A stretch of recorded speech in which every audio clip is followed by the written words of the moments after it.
Well, here we are, guys. The cream of the crop have risen to the top, and we are going to be getting into the playoffs. Welcome, ladies and gentlemen, to the MSI Gaming Arena Valorant University Championships playoffs. After an intense month of qualifiers, these 8 teams have proven themselves to be some of the very best campus Valorant teams in the country. Now they face off to take the lion's share of the 200,000 peso prize pool and prove themselves as the best collegiate Valorant team in the country. My name is Dax, and I'm here with Mochi, and we'll be your shoutcasters for today's matches. What's up, Mochi? I'm so happy to be here with you, though, but I'm so excited to get into MGA today. Yes, definitely. And considering that we will be having LG Terra and Tams FX lined up our first series for today, might be a pretty interesting match because from the past, from UAC, we just witnessed them actually LG Terra just dominating the entirety of Tams SX, and Tams SX just finally got actually a 1 win if I remember correctly. But let's see if they would be able to get their retribution for this time around. And considering this is a BO3 or a best of 3, this will be providing them a couple of chances before actually giving up whatever position that they'll actually advance through over. So yeah, this might be going to be pretty interesting for them.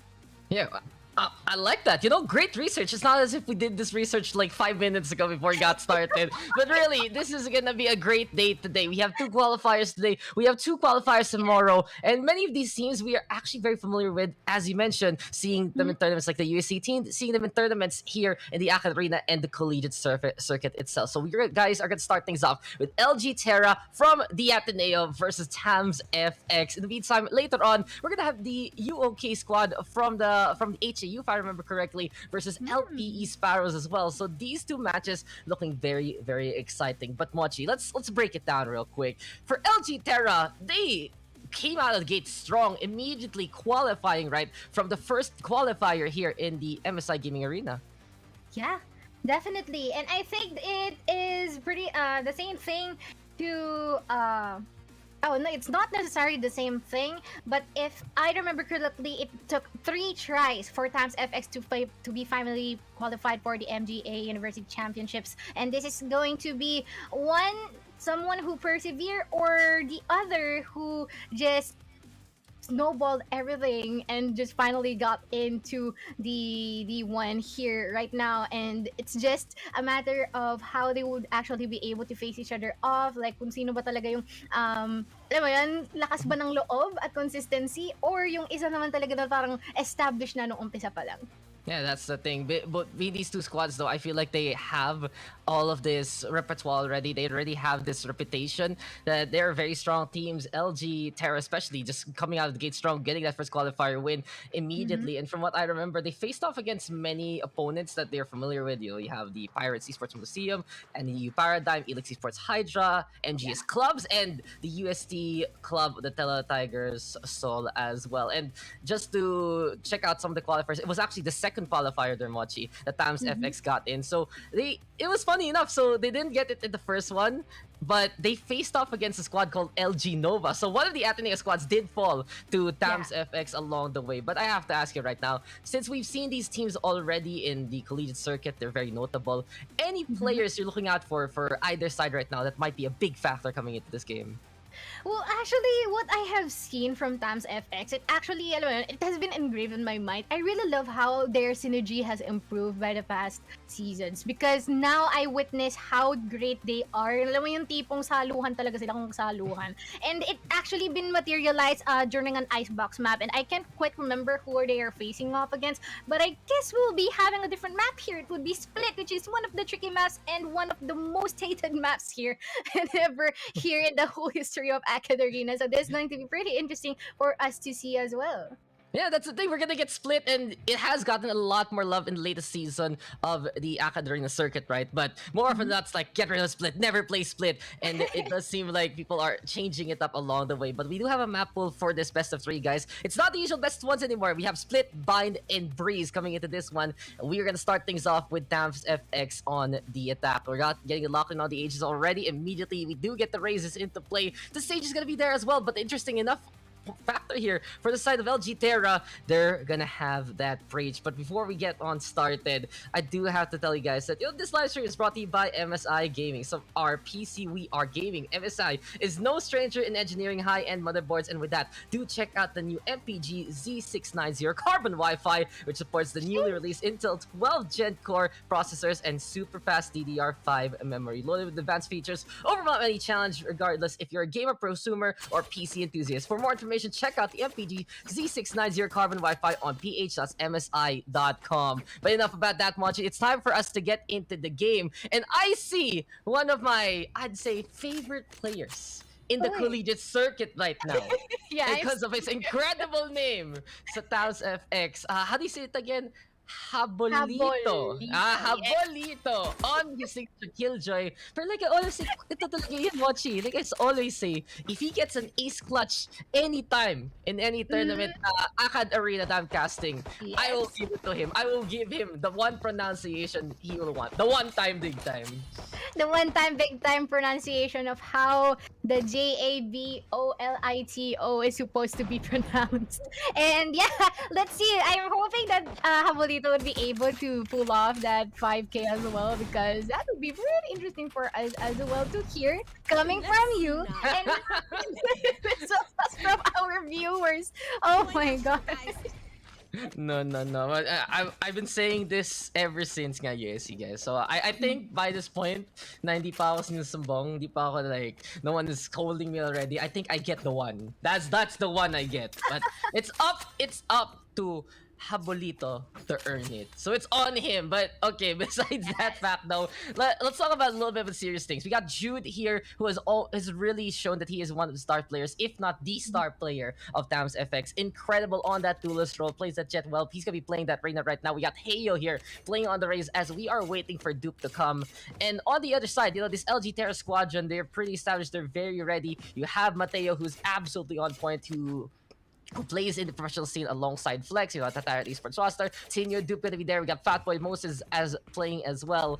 And the thing about LG Terra is, even though they only made it to the playoffs last time we were here in the Akad Arena circuit, they did still show what they're one of the stellar squadrons in the collegiate scene. And not only that, Mochi, talaga, they're one of the best teams, especially on was at the attacking side, right? Now their stats compared to everyone in the circuit, they just dominate as soon as they get on the attack, which is a little bit different sa collegiate scene na mas nag-struggle yung mga teams natin when they're the ones on the offensive.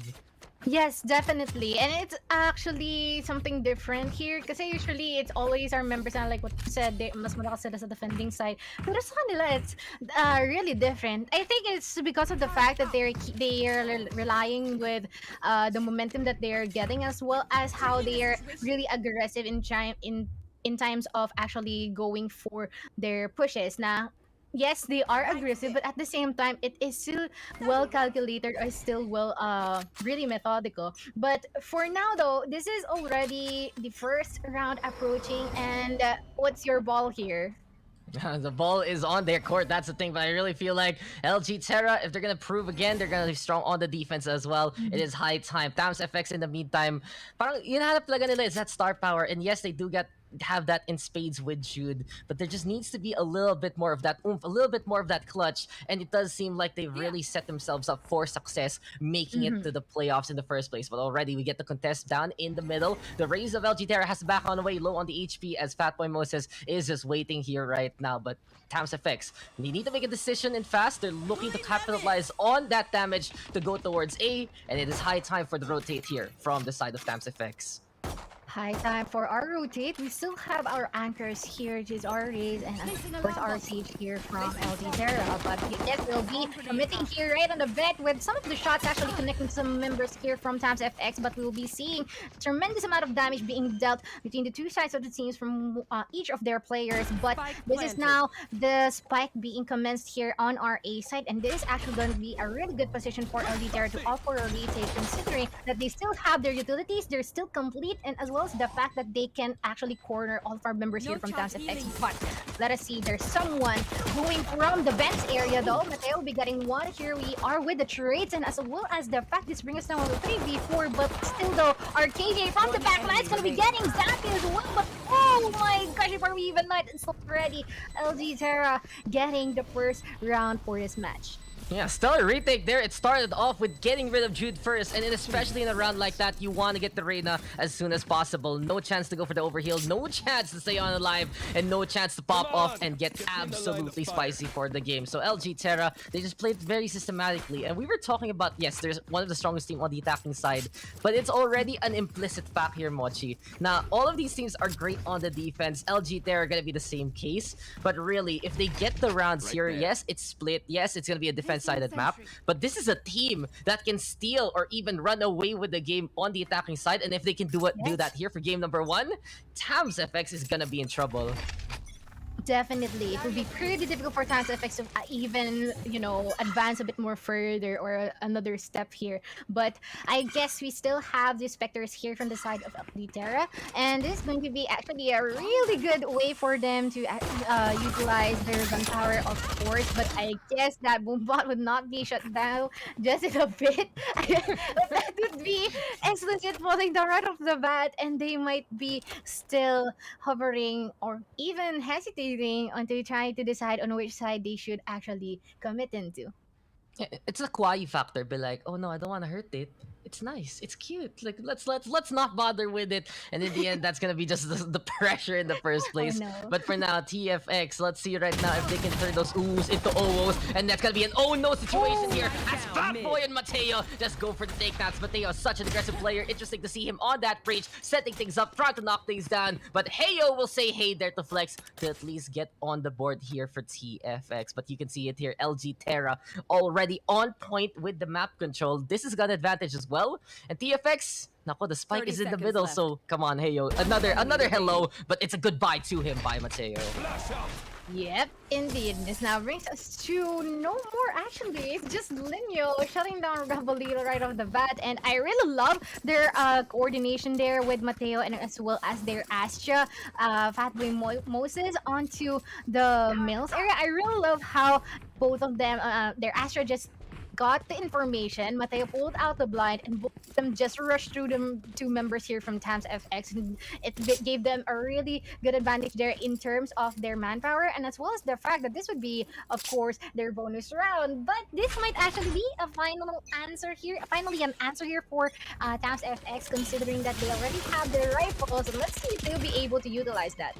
Yeah, that's the thing. The rifles are out, as you mentioned, and we got the Spectres. We got LG Terra sticking to whatever they had in the first place and looking to go for the super Sulit bonus round that they want in the first place, pare. But Tinyo, he is going to be up here right now, waiting and going to be backing on outs for the time being. Tams FX, they have this propensity here, Mochi, na they're going to want to go for that mid control. They want to vie for the middle to get the choices as much as possible. But the thing is, LG Terra, especially with this lineup, they are just happy to give it up, go for the retake, and especially between the Sentinels of the Killjoy and the Sage plus the Breach, there's just so much to get in the way before TFX can even get that spike down.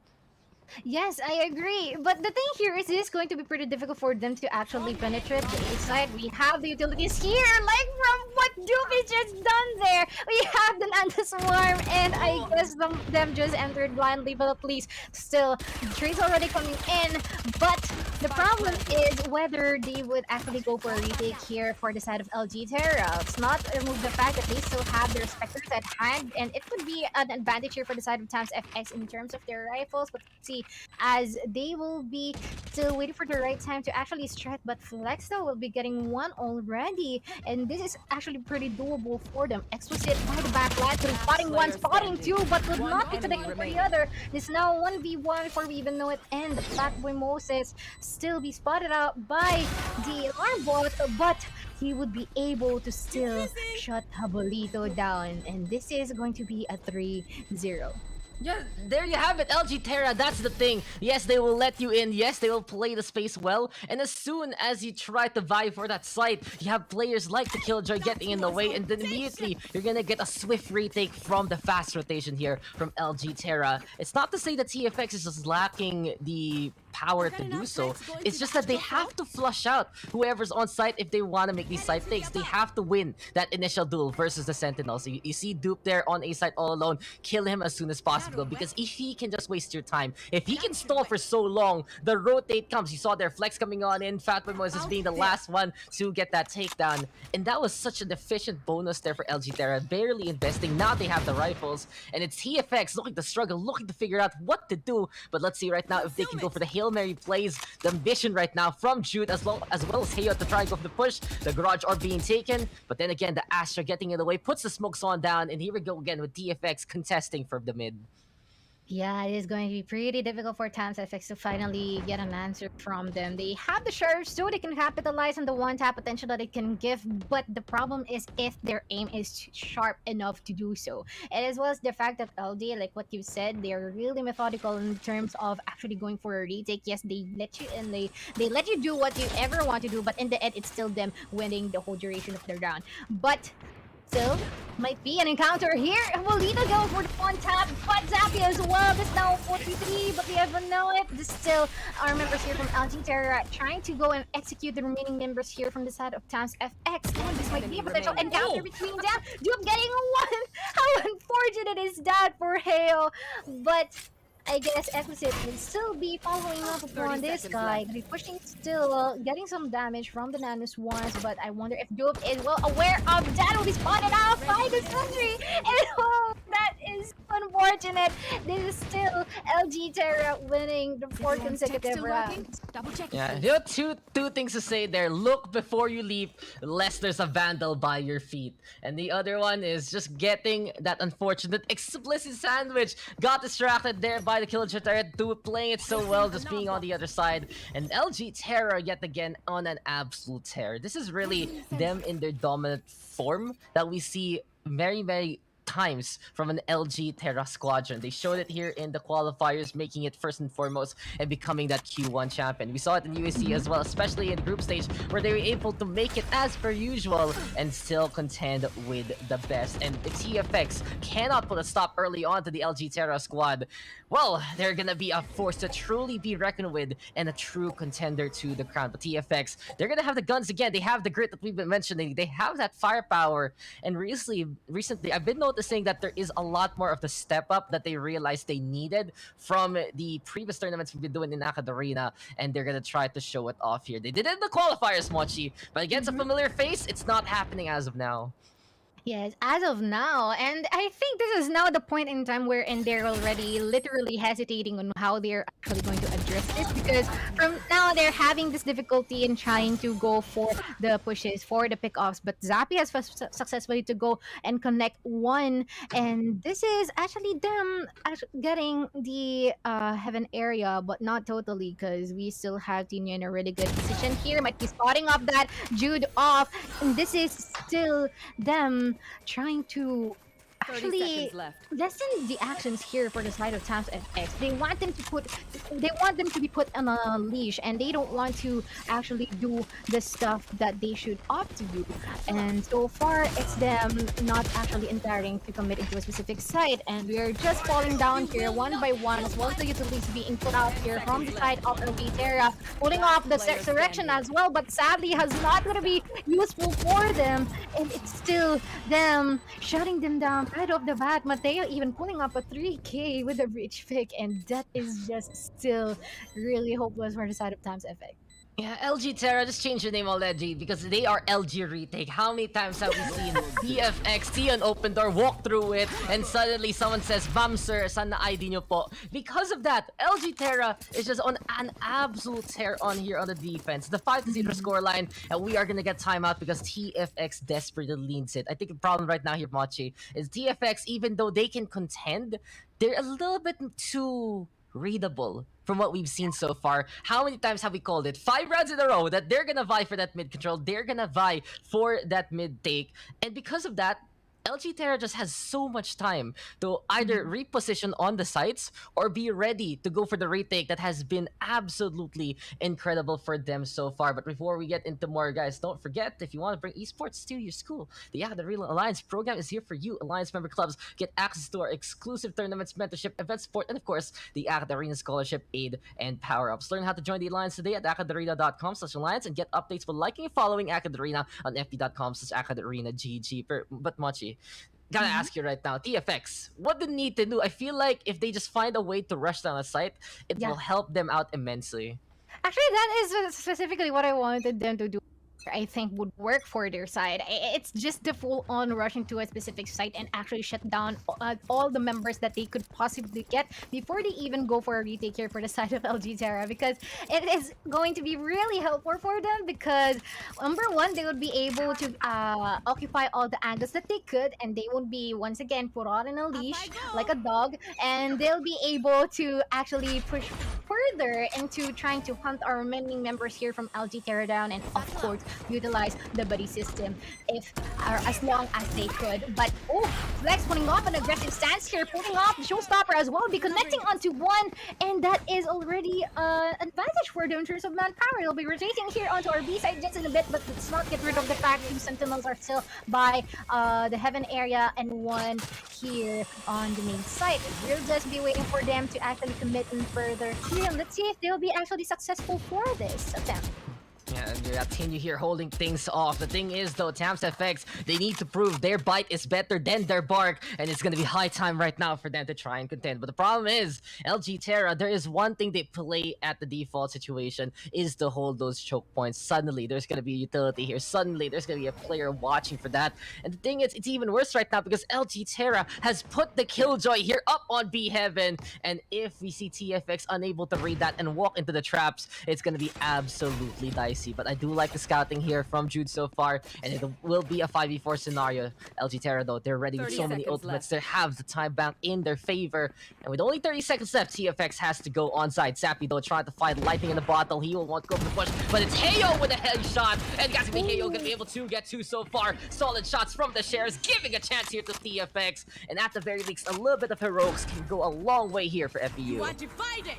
Yes, indeed. Already Cosmic Divide, though, being put out here from either side. Let's see, though, if this will actually be a successful retake for the side of LG Terra, because it seems like that would be the case. Heyo, though, will be forced out of this site, and instead he is going to suffer the pressure of finally getting some of the members here from LG Terra. He would get one, but that would not be enough for them to actually win the round. And this is still a 6-0 at present, and no answer from the side of Talent FX so far. Oh my. No, that's the thing. No answer you mentioned. Kala mo, sasagutin ka na. And what happens, pinaasa ka lang. It's heartbreaking. It's just heartbreaking. You know, the thing is, that's Ray Ray right there. That's a Ray Ray quote, basically. It's a Ray Ray quote. But, Mama Ray Ray with the but I made it up. I made that one. But that's the thing.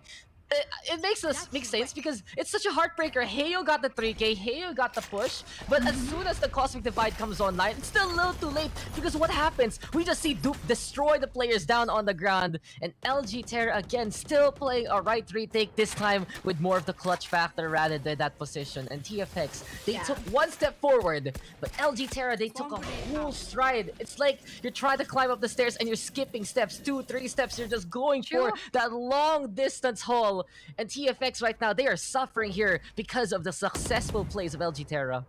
Definitely, and I really love the fact that they even use the Cosmic Divider, because they are confident that by using that, they'll be able to actually divide them to divide the whole site into more manageable areas, considering that they're not at an advantage in terms of manpower there. But I guess something else will be at a disadvantage, as both of them will be erased out of the map. But the resurrection will be pulled off here, trying to resurrect Flex with already the showstopper at present here into the hands of Heyo, but would not be connecting to anyone. But that would be an uncontested entry here onto our A side, which is usually what we want to see from the side of Tams FX. But the problem here is if they would be able to go for the retake, as we are seeing the Rolling Thunder being put out as well as the lockdown. But this is now, before we even know it, John will be the one remaining with not not be so long as Dupe would be there to dupe them out, and this is finally a 7-0. Wow, Okay, what a land. quickly, checklist. Lockdown, destroyed, check. Enemy team, destroyed, check. Dupe popping off with 11 kills and 2 deaths, absolutely check. A plus gameplay from him right now, and A-Site is his baby, Killjoy is his name right now, and Split is his city from what we've seen so far here. How many times has Dupe just clutched it out for this half basically? Last round he just came in from the heavens and did it there. Here on A-Site he does it one more time, and that's the thing right now. Even though he's all alone in these initial setups for LG Terra, he's still able to hold things off. But here we go, TFX, come on, time to pull the trigger and time to just put everyone against Dupe as much as possible and believe from there. But Jude right now trying to watch for things. We do have the side of TFX setting up the turret as well, but the thing is, LG Terra, they are happy to play in their stations. They have this discipline right now that we are seeing on Split that isn't as seen on the collegiate scene, and it really goes to show the patience right now, the perseverance, and sometimes just the willingness to give space to your opponent to trap them goes a long way. And here we go again. TFX though, they have a chance to, it's a 5v5 right now, and let's see if they can shoot their way out of this one. Definitely, because so far that is actually a really good wall here placed by the Siege Ball. I guess we still have a lockdown here available for Terra. This would be forcing the rest of our members here to, number one, be quartered by the A side, or be force themselves out there in order to save themselves. But so far, I guess it's already them finally executing further. 2 members are already, or 3 members are in lockdown, and this is still a 2v4 before we even know it's already them really struggling to try and prevent our members here from LG Terra defusing this fight. But Jude still executing, getting one, and finally that would be an answer from TazFX, utilizing the Empress as well, really defining what an Empress is. Yeah, and impressive there from Jude. We have been waiting for a round like that from him, and from that point on, he was just popping off, playing the wall really well, and you can check things out on the replay. It really goes to show right now, for TamsFX, they have a hero in their arsenal, they have a hero on their roster, and his name is Jude, dismissing on away, and peeking out of the Cosmic Divide at the right time. That is just a dub right there. As soon as Flex whipped out that showstopper and Jude went behind the Cosmic Divide, he won that round effectively, because even if the Rocket came on out, Jude still would have gotten that shot, and that's all they needed to win, prevent anyone from defusing the first place. Clean plays there from the Reyna. TFX getting on the board finally, but again, that's the one. But LG Terra, they're looking to stop even more from happening, and TFX, they're gonna look for more consistency if they don't want to rely only on their Reyna. Yeah, hopefully, because at least that sort of gave them hopefully a morale boost somehow for the side of TamsFX. And the thing here is the Cosmic Divide really did well for Jude as well, like knowing that he can just pull off the dismiss whenever he wants to, and of course the rhythm of getting in and out and securing tries is really doing well for him. But I guess Jude will be taking a tremendous amount of damage from that encounter. We shut down by Flex 2 in a row, but oh no! Just 2. Zappy as the lone survivor before they even get an inch further onto our A side with just our Killjoy's utilities, and as well as the assist of our Rays being put out here. But now this is going to be a really bad time for Zappy. It requires maybe a miracle, but actually still doable him if he would manage to play this good and pick all the potential angles. But yep, once again, did I check the angles? Yeah, no, not even looking both ways before you cross the road. In that situation, Tino was just in the right position at the right time. And impressive enough from the stage, 11 assists to his name. He's really becoming that support that LG Terra needs. But this is the problem right now for the side of TFX. That was a good effort to go for that A site, but LG Terra has basically played the time bank so well. And it's more often because of TFX and the speed that they actually execute. We see here for LG Terra, as soon as they realize, hey guys, look, 40 seconds left, 30 seconds left. We know that they have to commit right now. We know this is going to be the last push. And how many times have we seen LG Terra just commit and utilize that factor to set up a kill funnel, set up a kill box, and destroy TFX as they go. TFX right now, if they're going to be picking up the pace, that was a good first step. But again, it's the same thing. It's a stride taken by LG Terra, and TFX needs to do more if they want to contend. Slower build being thrown on over here by Tino. I guess the plan right now is to at least bait out all the Sage utilities. TFX, they do have some of the guns here. They do have the Sheriffs rather and the Classic actually. So it's an eco round here for the attacking side, and Tino will just take advantage. No gun, no entry, and here we go with Tino gunning down 3. Jude though with the find onto 1. Jude gonna get a second one, and please respect this rain that he is popping off, but the knife is out. There's a destruction. Flex will get 1, can't transfer on the second, but Dupe is there to catch him when he falls, and it's 9-1 right now. LG Terra bringing a broom and sweeping the competition away. I am quite confused. Is LG Terror indeed the defenders? Because they're treating this as if they are attacking. They're just here from the side of Tans FX, and all of them. I mean, if for one, if I remember, Tino really pulled off a 3K just by staying at the mid area after his wall has been put down. Like, you break my wall, then I break you guys too. Like 3 of them in a row. Like, holy. But now this is already the 11th round. Let's see if Tans FX might be able to go for one since they have the rifles. Jude already getting 1.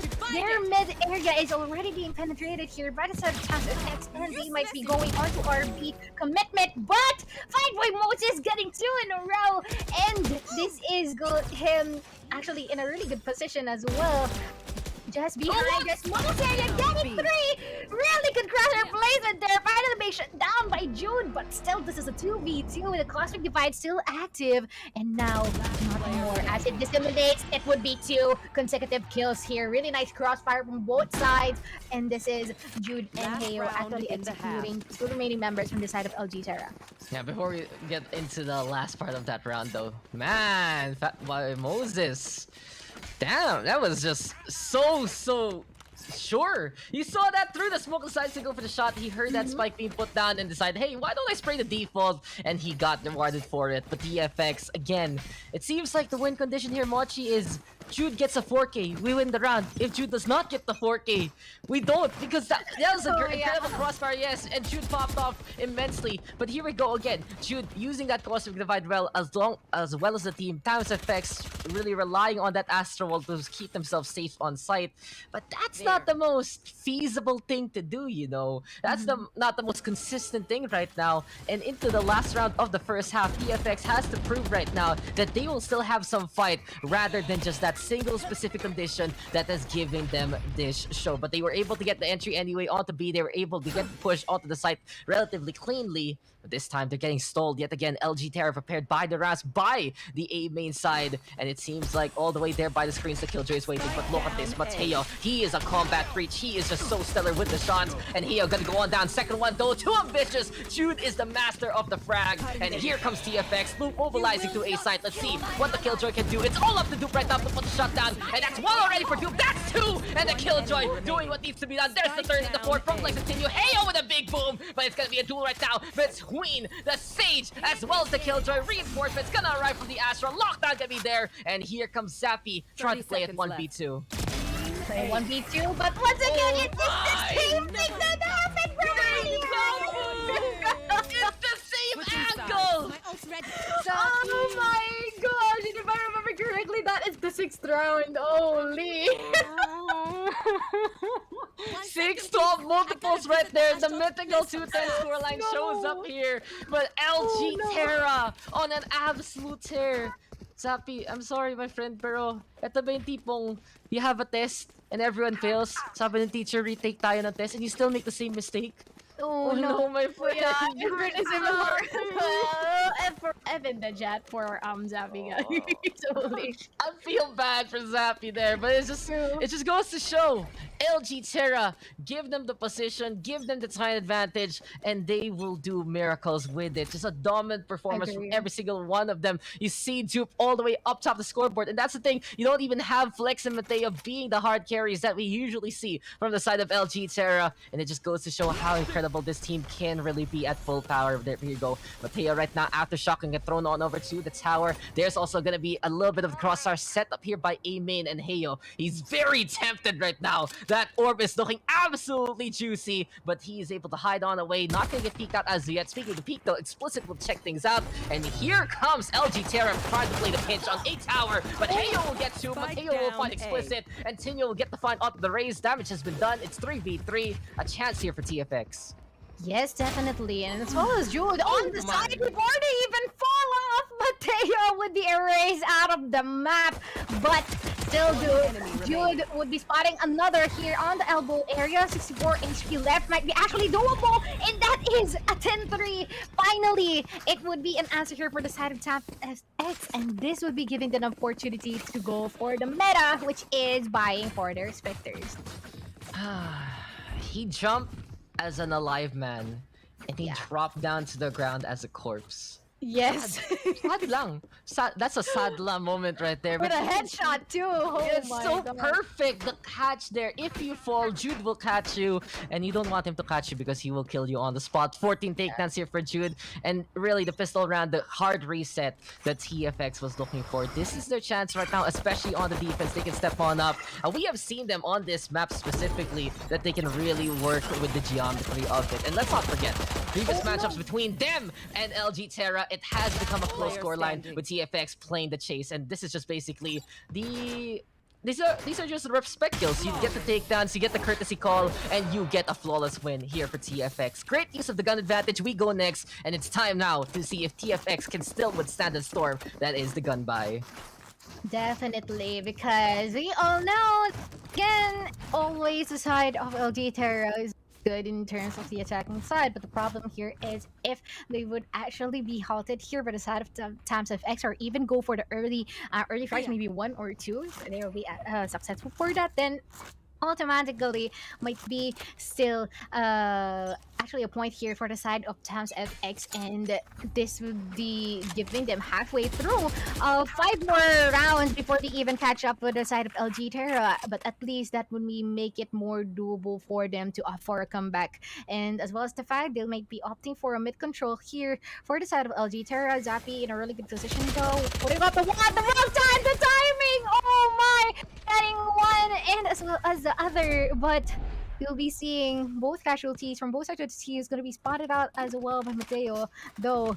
But they're still actually deciding on which side they should commit into, as they are in a cooldown so far. Yeah, that's the thing. LG Terra right now, this is a downer period for them, trying to figure out where to go. They saw that mid contest did get that trade, but they're not that confident, knowing especially at TFX are already rotating towards that side. We already have the Raze close by in the vents. I do believe that's going to be the hell angle for the Reina of Jude as well. And effectively, if you stay away from Jude, your chances are going to be a lot easier here for the side of LG Terra. So they get the right call, and they're going towards that A side. Explicit here's by the screens. We do still have the Raze in a position to help one out if ever, but this is going to be clear pavement that LG Terra can walk all over. They're going already to that A side. They're getting that site, and it does seem like it's going to be that 4v4. The pinch though, look at Mateo right now. That breach, it's either him getting backstabbed or he gets the backstab on the Raze.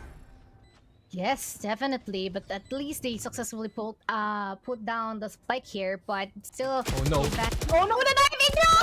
I think he's gonna be attacked, but that would not actually be the case because it is still SG Terra successfully being able to win that round, and they're just one more round away from the match point, and they would be actually still be able to buy their rifles. But the moment that they lose this, then automatically it will be critical for them to try and offer full buy next round. And unless they don't want to really suffer, they should really make their buy worth it this round. They should win it. This is a round that they should really win. Temptation. Come on, nakita mo ni. It's like, look at that. Juicy backstab. Is it gonna be time for my stabby stab? But no, just Mateo realizing, wait, my knife senses are tingling. I don't want to be part of the highlights here. And he was just able to turn around, get that takedown. And it's just a good call also because he had to realize that we're still players from the tower anyway. So there's still that logic, there's still that sense. And that's really LG Terra sensing many times how to move on around. But look at this. Jude, now he's on a warpath. He wants to basically cover up his shame from the previous round and look to go for the pop-up yet again. Good start here for the side of TFX. Duke right now trying to push on forward, but Heyo is prepared there. Oh, he misses the shot! And Duke right now able to contest. Patience now getting thrown all over in a panic! And that could have been such a free kill there for Heyo. But there's the crossfire right now being set up. The Boombot getting the distraction. But here comes the Nano Swarm, and it might force out the Raze here. But a perfect dissipate to keep him alive. Mateo though with the fight on the explicit alongside this. Jude right now with the catch on to Mateo. And in all that chaos and carnage, advantage. There's the step up right now from these two squads, but it's still TFX with a one-man lead. Make that two. No, oh no, but one by one's just falling down here from the side of LG Terra, just being out. And it is still Fatboy Moses, still complete in terms of health and shield. Might be actually doable for him unless he would be spotted out here, or if our members here from the side of Tanzania would be aggressive enough to peek him out. Yo, oh my, really nice crosshair placement there. Gonna be spotting out Jude as well. It's now 1v2 wherein he will be successful into putting this spike down. But I guess something else is going to be going down as he'll be getting another, pulling up the 3K, and it is Zappy not actually looking in a really good position just before the moment he looked at Fatboy Moses. Is already him dying at that instant. Already the match point, and it's still, once again, it will be them suffering, not actually having enough creds for a buy. And that's the problem. Look, we gave LG Terra the buys, he gave them the rifles, and they were saying, can I have this in a different color? And can I have this one to just destroy my opponents? The rifles, the gun buy, LG Terra, they've done it all, basically, as soon as they got the arsenal that they want in the first place. TFX on the other side, they're gonna have to believe in the heart of the Force here. They're gonna have some rifles, sure, Spectre's gonna share everything they need to play, but this is the last hurrah for TFX, and they are not even ready for the Force that is Flex. LG Terra already on the rampage, Dinho gonna get on the board as well, and this is the rushdown we have been looking for. LG Terra, an incredible squadron, especially on the offensive side, and they have shown how quick they can move on around here in the concrete jungle. But Habolito, he will get the find there on Tinho, and we do have the 3v3. Cosmic Divide is into play here for the side of LG Esports right now, for LG Terra rather, and Mateo gonna be able to get the find on the Zappy. Can he get some more though? He has the Rolling Thunder. It's all about the screens here for the side of Dance FX, believing in the lockdown. Jude gonna get the find on the Flex, but in the 2v2, there we go with the flash. Can he get the shot though? It's Habolito getting the find, and it's now Fatboy versus the Killjoy. But who can get that takedown in this 1v1? That's gonna be the question. Time is ticking, and it does seem like TFX will have the chances slipping on away. It's all about the rotation here. Bocchi, Fatboy gonna be here on the other side. Moses right now waiting for the peak, waiting for that defuse, but there's the execution, and LG Terra will just be able to salt the earth and get this scorched victory. What a dominant performance here from the Ateneo, and it's a 13-4 scoreline here for LG Terra. Ateneo, the Manila University, LG Terra, congratulations. Winning the first Bueno Mano match for this Bueno Mano day, and we still have a VO3 here. This is not the end yet. It might be still a revenge game here for the side of Tams FX, and we'll be having our second game just in a bit. But I really love the fact that LG Terra really did well. Of course, it's just them. The moment that they give the site, of course, you have to give it back. Parang pinahiram lang nila yung site, pero dapat mapupunta pa rin sa kanila. And that's just what we have witnessed here, garnering even a 13-4 for the whole duration of the match. Once again, congratulations to LG Terra. But before we even pursue to our second match, are there any additional pointers here, Dax?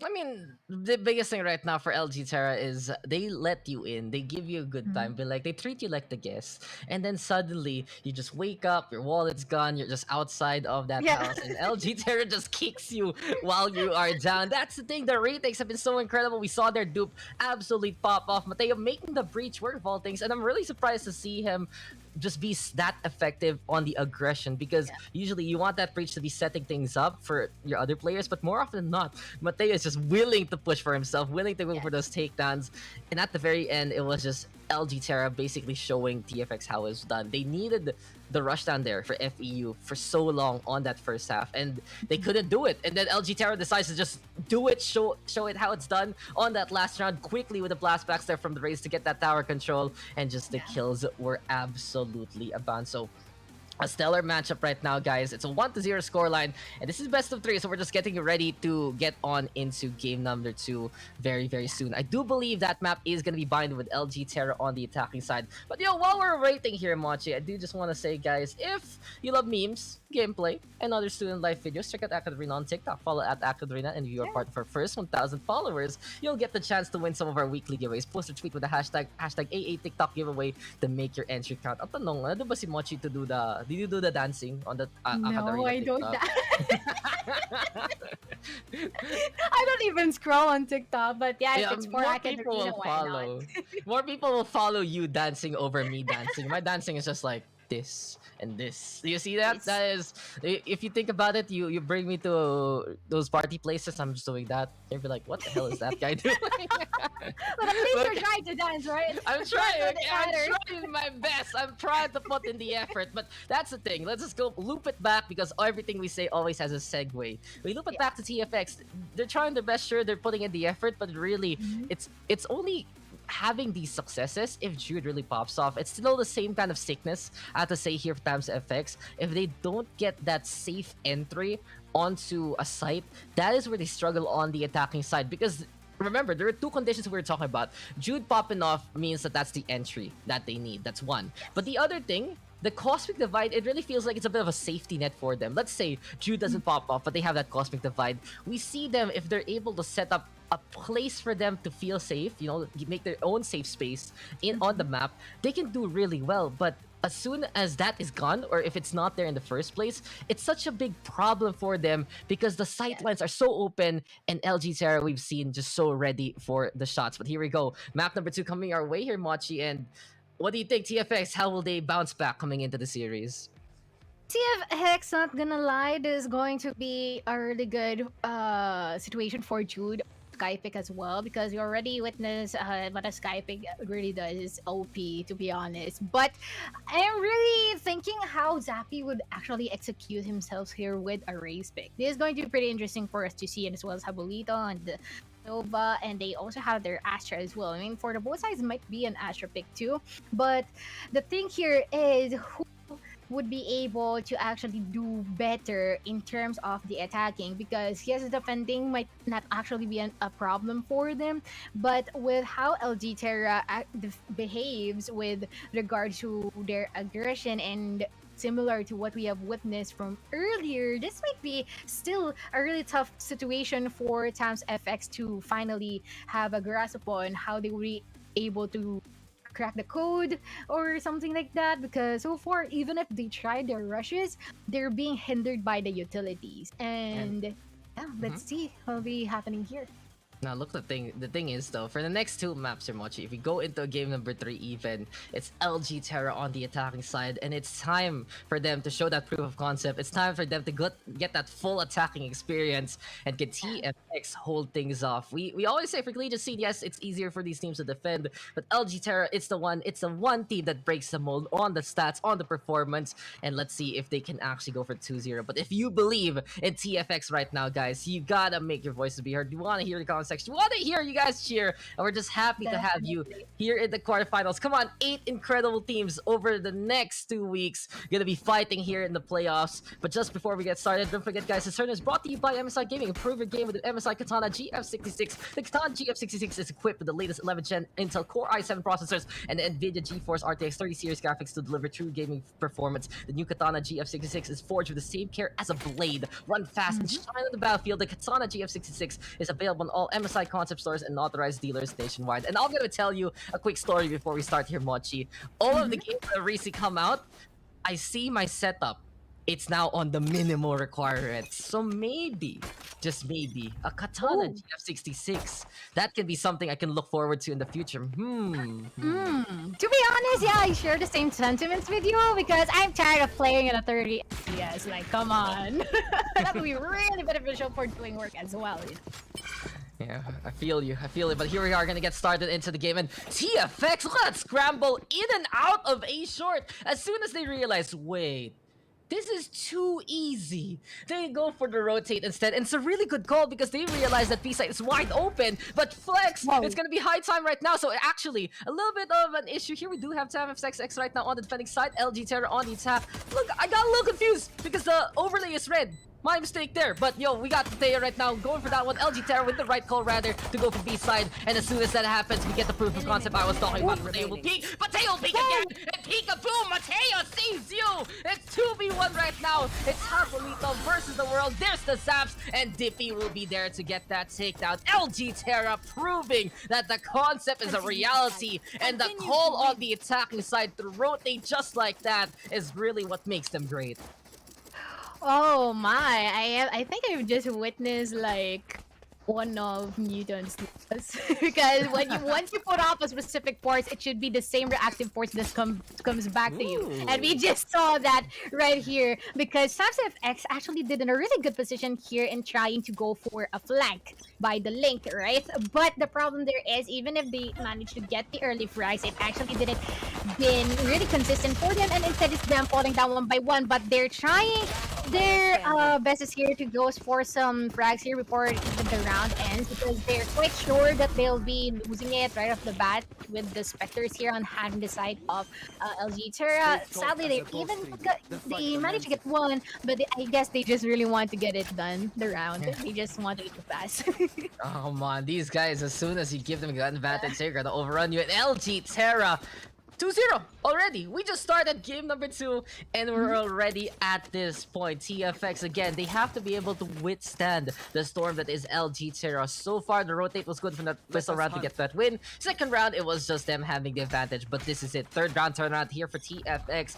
Para muna dito para sa kanila. Then they have to find a way to put themselves in the right station, prevent LG Terra from getting that commute all the way to the site they're going for. But Terra, they're still continuing on with the basics. They're not gonna go for that piece split. They're looking to be just as finessed as possible. But Zappy right now caught in the Gravital, goes for boom, but there's a quick little entry here from Flex. But he still gets rid of Zappy anyway. What a great combo here. But Jude again popping up. It's a 3K for the sky. That's what they need. That hero right now guiding the lights of TFX in the darkness that is the defense. And Mateo gonna be able to infiltrate all the way by the elbow. So it's 2 versus 1. But the damage has been done by the sky. Can Mateo clutch it out versus the Reyna and the Astra? Yes, let's see if he would actually be able to do that because considering that the spike is not in his reach and both angles are being occupied here by the remaining members here from the side of TamsFX, it might be really difficult for him to get a grasp of the spike at least. But I guess he'll be spotted out by Hale by the garden area. But there's another here, and the hookah will be pulled by the gravity well, and still Mateo is contemplating on whether he should push it out, but he'll be spotting one off, and this now 1v1 before even not pulling off the resurrection at the right time, and they'll be rotating just in a bit with the spike at hand. This is them rotating and running onto our A site, pulling off that marathon, and we'll finally be putting down the spike successfully, denying our Reyna here from the side of TamsFX any entry from this area except for the short and of course the lamps. Yeah, and time not ticking. Spike has been planted, and it does seem like here for the side of LG Terra, they are going to be prepared there to put that spike down. Again, the rotation so absolutely on point. Now it's Heyo looking to go for that 1v2. He has the gun, but the thing is, Terra have really scrounged their better arsenals here, their better gunplay, and it is going to be high time now for that wall to get on broken. Tear down this wall, says Heyo, but Fatboy Moses alongside Mateo just absolutely prepared. Just really goes to show the value of that stage into play. Another stellar gravity well, and the reads here from Fatboy Moses. You know, God gave him the commandments, but right now he's commanding the battlefield with the stars. It's 3-0. The bonus has been taken by LG Terra, and they're just looking to be as dominant as they were in the first map here, Mochi. Yes, definitely. I really love how their game sense were put into play.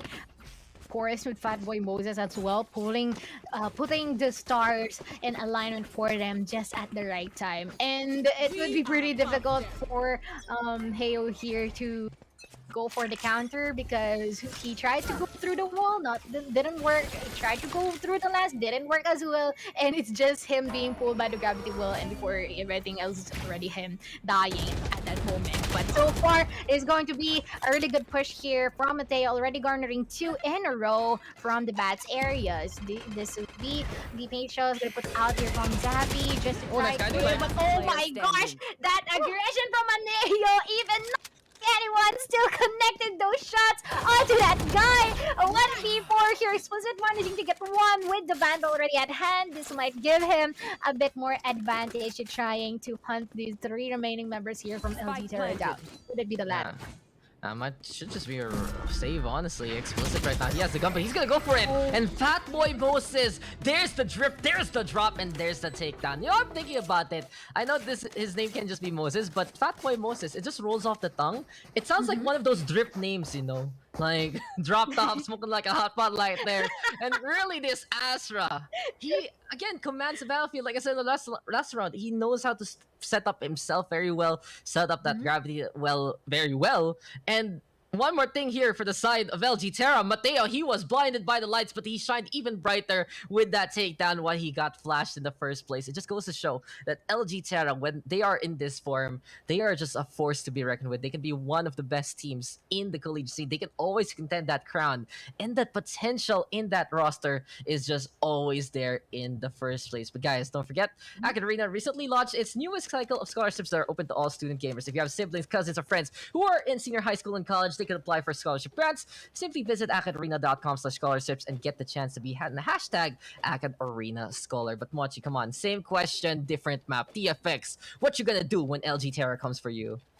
TFX definitely go for the early frags, or still, once again, with the rushes, if it could actually be successful, they no longer have the Killjoy. It's always the Astra here. They can bait out their utilities as well, and of course, if best comes to best, they should shut Fatboy Moses down, because once again, the crucial player here, of course, the controller, and as well as our Cypher here, preventing them entry from going to a specific site. But how about you? Do you have any thoughts about this? I'm just gonna, set up an altar and pray to my Lord and Savior Jude, basically.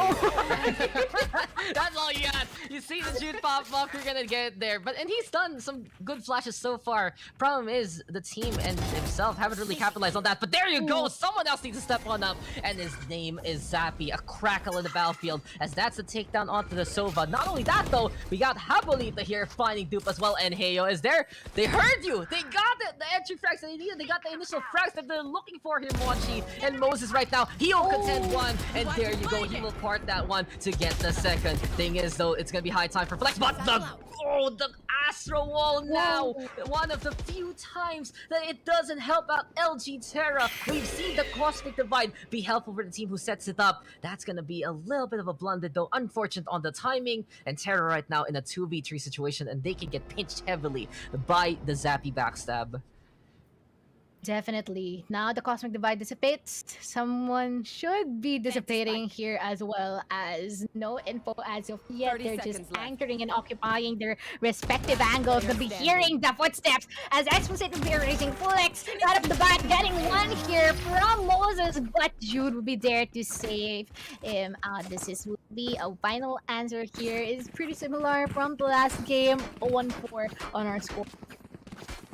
1-4, and at least we got that round here for TFX. That's the thing, they always have a band-aid ready to stop the bleeding, but the problem is it's a deep cut and the hemorrhage gets even worse when LG Terra gets the scoreline. It's easy mo. You basically lose a finger and you say, you just put a band-aid on that, no problem, you're good, no worries.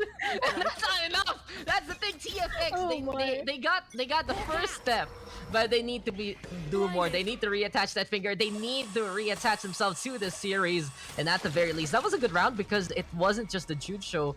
It just goes to show that this squad, they do have some great players on their roster. Flex, though, he has to back on the way. The Pain Shells comes from the other side. And Zappy, he does it again! Another initial kill here from the Raze. You called for it there, Mochi! And it seems like TFX have heard your siren call, but Zappy, he's not done. That's a second one off the Flex. Immediately, TFX closing the door on LG Terra. And if you think LG Terra likes to play the Raze take, TFX just wants to deny that take from happening in the first place on the defense. Jude getting it on the board, making it 4v2 as Dupe will finally shut down the Raze, but the damage has been done here, and it does seem like Moses and Dupe will have to pull out the miracle if they want to get this round.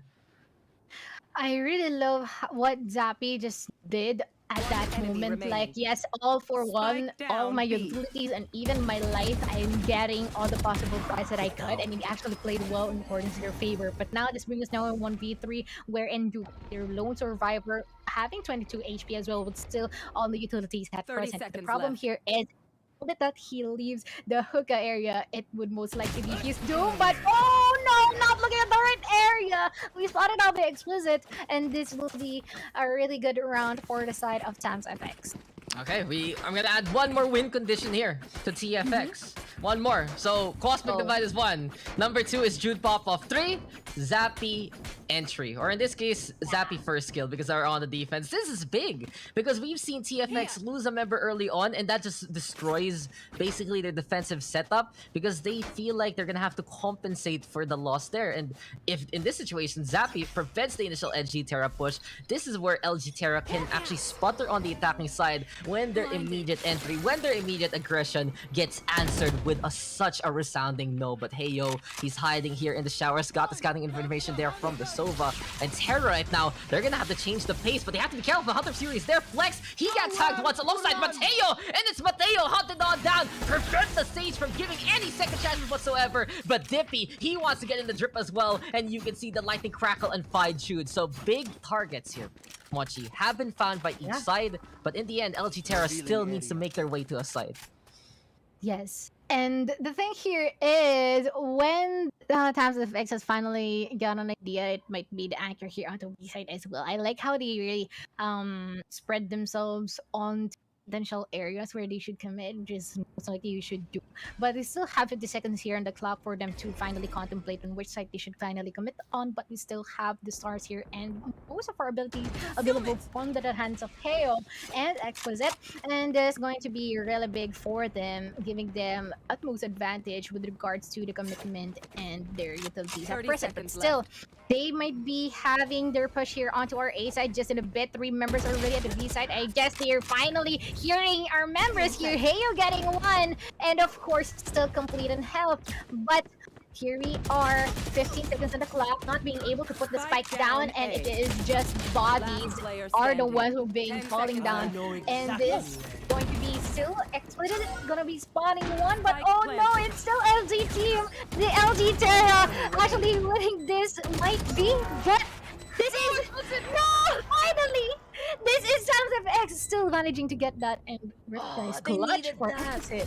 Yeah. They needed a win like that. Clutch it out, Explicit. Gonna give it to you. And that was so close. Nice. The tide stirred so quickly. You notice there, Dippy, sudden 3K out of nowhere. Dupe was there. The D&D connection just dunking the opposition. But look at Explicit just straight out of Compton, going for the takedowns and faces Dippy first and foremost from afar. That's Dupe going on down. And he makes you a mistake, and it's a victory there for TFX. Listen to the songs that he has put here. Listen to the tunes that he has made because he is ready with the Cosmic Divide. And TFX, this is looking to be a lot better for them compared to the first map. The man possesses the clutch gene, and it has been evident from that round. And that is finally one more round before they even managed to go for a reset here for both sides of the teams, garnering us or potentially, hopefully, Sounds of X might be able to win this round as well, so that, you know, it will deserve a spicy match for us. But still, this is going to be them ending on time here, trying to go for intels and potential baits of the information and utilities. But Zappy will be taking 1 down also from that moment. Heyo spotting multiple members here in the Saddle LG Terra. Okay, wait lang, kalma muna tayo ha. Medyo mini heart attack yun for Heyo. But, okay. Wait, jump scare warning real quick, but we got it here. Explicit. Gonna catch out Moses, but Neo will at least get that trade. But here we go again. LG Terra losing 1 immediately to Zappy, and you can know that the confidence and the smiles of TFX are gonna be brimming a lot more compared to other rounds. There's the info already, courtesy of Habolito. Good to see him flicking that Sova right now.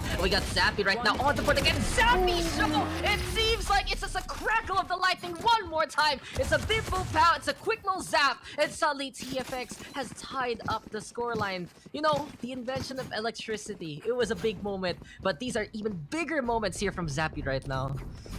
Yes, this is Zappy's house now. And we are just seeing this guy pulling off the tremendously important frags throughout the past rounds that we're seeing. But yeah, I wonder how they would be able to continue this kind of momentum, because most likely the side of LG Terra would be, you know, pulling off the threads, just really favoring them and reversing the tables once again. And hopefully that would not be the case here if Sounds FX would likely want to win this out. But so far, they may be hovering onto our B side here, potentially looking out for any early frags. But yeah, so far, just The reconnaissance bolt not actually connecting to anyone, but let's see if the shock dart would do. No, still, and it's already the stars here being planted on the B side, and we're just waiting for the actions here put out by LG Terra. We'll be seeing that shot though from the air, from a legitimate enemy battle. Zappy getting one, and will be followed by Judy. Will be attempting for the trade, but still, this is an advantage on the side of TAMS. Once again, Bad Boy Moses with the only one remaining here. Would you be able to split the waves? Or would you be the guy who will be dying at this instant? Because so far, we will be put here into quarantine, and of course, Oh, we'll be no. putting out with the Suki, but we'll be getting and connecting those shots onto Exquisite. And we still have some of the stars available here. We're spotting out some of the members and already has an idea. Someone's by the spawn, but oh no, they get corners! It was a good effort. It's so Yeah, good effort. unfortunate. It was so unfortunate because Moses, he dropped on down. He had an idea to just move on around there, but the knife was out and he was not ready. But this is a song I'm gonna sing to you, Mochi, as we go for a timeout now, courtesy of LG Terra, because they have seen the comeback happen here from TFX. This is my song. It's raining flex. Hallelujah. Hallelujah. You just see the suddenly drop out of nowhere. He's in the middle of the site, and I see a race just fall. It's like, what? Well, What what has is the happened? phantom shot connected to? What kind Oh, of my. weather? What kind of weather is it here on Bind? But again, Oh, Zappy my. shut down initially. That is just the biggest thing right now from TFX, and from that point on, they can just keep on building these building blocks of success. It's just a Lego structure right now that Yeah. TFX is creating here on Bind, and they have taken the lead from it. We know LG Terra is a stellar squad, especially on the attacking side. We know how potent they can be, but this is the one problem that they face many times in the collegiate circuit. On their attacking side, if they're big gusto push, if they're super, super basically pakipot, super just want to show off. It's just Yeah. having that stage presence there. I think that's the word I'm really looking for. They want to have that stage presence filled play on the attacking side, but if they don't get it on the more passive side, that's where they falter, and that's when TFX can get a big advantage on the defense. Definitely, and we're hoping to see that more here for the side of Towns Effects, considering that they have the arsenal advantage here as well at the current round. They can actually capitalize on this and even go for another step forward. And hopefully that would be the case here. But Flex pulling off that double satchel action here on the Lamb's area, clearing it off, successfully pushing forward, and this would be the wall at play, giving them the opportunity to plant. But the problem here is if our members here from the side of Tams FX might be able to go for the full retake. As of now, no casualties. As of yet, this will be giving them an additional point on the board. But we still have the showstopper available here into the hands of Zappy. Let's see if he would be actually using that, or yep, that would be a satchel out with the showstopper in. Will not be connecting to one though, but the gunshots would do. This now brings us to 2v2. LG Terra's health running low. Zappy getting one, and this is going to be the paint shells. Finally be pushing Moses back. Zappy pulling up a 3k here. Zappy is on fire! He is just fire. absolutely on it. Even though the showstopper whip, that was the pagbigyan. That was the mercy there from Zappy. Because as soon as he got his gun out, he was just ready between the blast back hop, the peak over onto the short angle. Zappy is doing it all, and he is just dealing by the dozen right there now here, Mochi. 12 Yeah. takedowns for Zappy, absolutely on fire, even fragging out compared to Jude who has 10. And this is just the extra heroics to keep talking about here for TFX. It can't just be all Jude every day, all day. Yes, this is a stellar Yeah. team. Yes, all of these guys can perform, but on a tournament setting, it's usually Jude who's the biggest reason that rallies this team. And when you have someone like Zappy right now on fire like this, it gives hope to TFX. It gives them a chance, and now it's gonna be the side of LG Terra trying to play this out. But Jude, he shows up yet again, not gonna get overshadowed by his teammate, but Zappy with a fine osmosis. And LG Terra, you are denied no going here on the bind, as TFX again will make sure that this is a big stopgap in front of LG Terra.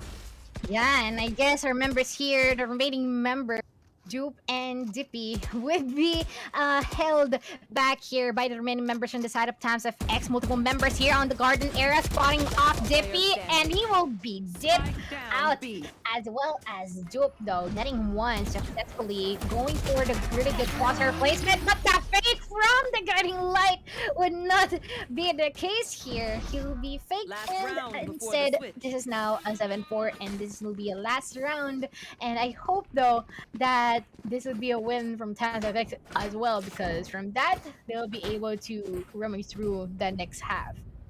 And that's the thing. From the first part of this game, it looked to be LG Terra going for that 2-0, going for the semifinals. But TFX, they want to change their destiny, and they have drawn the card that they needed and put it face up with Zappy on the attack position. It really feels like he is just on point here. And from that point on, TFX is a team that feeds off that energy. They just get that initial confidence. The guys, we're up by one player. We're having a 5v4, easy to throw. Don't worry about it. You can peek, you can be heroic, and then TFX can go for more. But there we go. Anime battles with the Lycan Crackle here. The Hunter's Furies have been brought on out, and it seems like it's gonna be damage well played by Habolito. But the shock darts, they are not trying to get through onto the other side. And there we go. Eventually, the reconnaissance part gonna get broken there as well. But Habolito, don't forget you can shoot that, good friend. And here comes the Cosmic Divide to set up the intersection. But Habolito breaking the wall. We have Dupe on the other side. LG Terra, they got the take that they need. They put that spike on down, but TFX still want to contend here, Mochi. Really want to contend despite the disparities in terms of manpower. Jude will be spotting one here by the lamps area, but this is gonna be crucial. They have the judge. Flex will be connecting that onto Jude, but we are seeing multiple casualties now with X-Fleet as the lone survivor would not be so long as the shock dart would be connecting to him as well. And this is now a 7-5 before even the second half. Yeah, the Sovas though, they find that round, but Habolito and Dippy putting in the impact. And just in case you guys didn't notice, guys, Dippy subbing on in for this map, and now gonna be tied up with Mateo with 11 kills. But LG Terra, they're the ones to stop the bleeding this time. They're the ones who figured out what to do, and that's what you want to see coming in from basically a timeout. Just stop how this momentum is working here for TFX. But this is big here, Mochi. That's a 7-round streak created by TFX. If you see a scoreline like that, if you see how you get this comeback on and you have the lead right now, TFX is a squadron that is feeling the momentum and is feeling confident going into this half. Yes, indeed. And I'm shocked too, because I thought that it would be LG Terra entirely dominating the attacking side, that they're really good at the offense, but it's actually the latter. And now I think Tans FX is showing us something different on their sleeve, which is something really ideal, so that once again they won't be able to be predicted by the side of LG Terra. Right, as of now, we'll be seeing them hovering onto our B site, looking for any potential pickups early on. So far, no casualties as of yet, but the Boombot will be receiving some sort of information that someone is by the hookah area. And TFX right now, at the very least, well, they're trying to keep an eye out of any of the angles here. This time, Zappy will have to play the hard entry for him. Yes, he was reacting very well a while ago, but he has to be the one proactive instead. High time, though, for Dippy to peek on that. And what a flick right there! A sure shot with the ghost. And Zappy just did not stand a chance. Great shot from Dippy. Can you no reload like that? And it's gonna be explicit, taking advantage. Big mistake there for Dippy. He might have pressed it by mistake. Dupe right now with the kill on the Heyo. So LG Terra at the very least not gonna be suffering too much, and Dupe will be there, but still from a stellar shot to a stellar shutdown. Here we go though. LG Terra making sure that TFX can't get on site whatsoever here, Mochi. Yes, definitely. They still have utilities though, but oh my gosh, Fat Boy Moses though. Why do you have that accent? Oh my god! Napunod lang ako kasi talagang pinush niya na. Hindi niya na inintay na maglakad yung isang membro doon. Talagang pinush niya na. Wala nang pero-pero. Gusto naman matapos daw to agad. And before we even know, it's still already one more round before they even equalize their scores here. And it's just Towns FX actually dominating first half, but I think it's pretty difficult now, considering that I guess the tables might have already turned. So let's see if Towns FX might be able to stop that from happening. Yeah, we'll see, because there's the confidence right now for LG Terra. We do have to take note, of course. It's a pistol round, the hard reset. And Mateo, what are you doing here, good sir? Peekaboo, he just sees you! Oh. And just all the way in the corner, he's asking, is this restroom stall taken? Then Mateo says, bawal muna, wait lang guys, I'm not done here yet. Just cleaning up myself. And he just cleans up one immediately, 5v4 right now. Seems like the showers is where Mateo will sing his swan song, but no one can get the entry whatsoever versus the Sage. Definitely, but someone else would be going for that action in the back lines as Heyo would be removed tremendously. And this now still 3v5, and they're just actually waiting for the right time to strike here from the side of Tams FX, but that might be never, considering that it's already explicit here being put out by the Gravity Well, managing to get one, but would not be so long as Flex would be there to go for the trade. And this is still them with the spike, and they'll be trying to go for a different addressment here, but we have someone by the link, and this is going to be Dippy, and the moment that they spotted out someone left. here, yep, that will be the connection. This is a 1v3, and Tams FX Habolito would be the lone survivor here for the side of their offense. Come on, Habolito. Give it to me. Give me a reason to say your name. Is it time? Is it time, Machi? But no, time is not on his 10 side, seconds unfortunately. There we go, Recon Dart, just to check out the showers. But that will tell immediately LG Terra where this Sova is. And Flex right now will contend and will take him down. 7-7, we are tied up. And it seems like the lucky strikes here between Tams FX and LG Terra are just matching each other. And it really goes to show now that this is where LG Terra can shine even more so. We talk about their attacking side, and yes, we saw that concept happen for the first 2 rounds, and the TFX suddenly decides, hey, you want to show why we're strong on defense? We will show you why. But again, it's still such a status quo, I have to say, Mochi. On the collegiate scene, many of our teams, especially the top ones, they're really, really good on the defense. And I think it's a 2-part thing. The discipline is just strong on the defensive side for many of these collegiate players because they don't want to overcommit or overpush for the highlights. And on the flip side, there is that struggle to coordinate on the attack for many of our collegiate teams. And Flex right now, he wants to play the hero. Judas back on the way. Good scan, but couldn't capitalize on that. Yeah, actually, I have to agree what you said. Kasi minsan yung mga ibang collegiate teams natin dito sa Akad Arena ay na medyo papangunahan sila ng kill.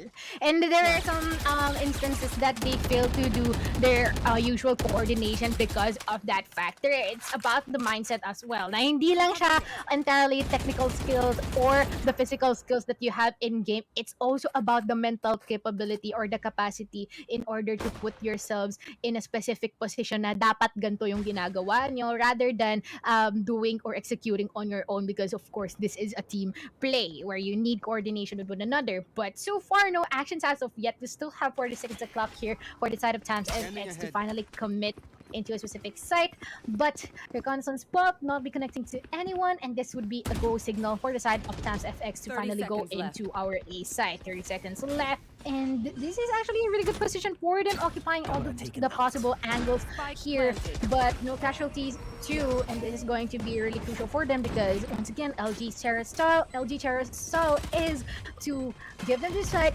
and snatch it out back.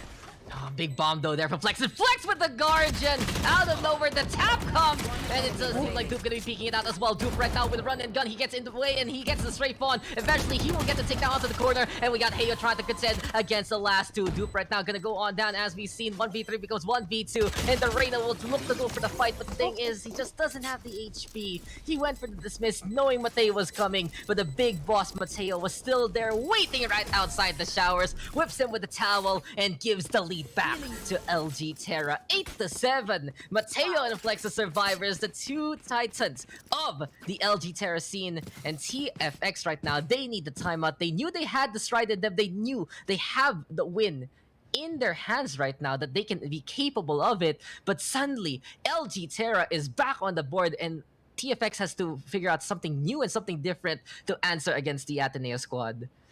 Definitely. Earlier, they really did well with regards to how they're defending their own sites. Now they're actually struggling with how they would be able to shut our members here from the side of LG Terra down, because they're really good with their safe spots. And they're really good with going for the retakes. And it's just them actually getting some frags before even the round just ends. It's grabe talaga. LG Terra pa rin talaga yung nagkakaroon. LG talaga, ano yun? Paano ko ba ma-explain to? Si LG Terra lang talaga yung nakakakuha ng mga crucial Yeah. spots. Pero, alam mo No, you're right. yun, Yeah, I get it.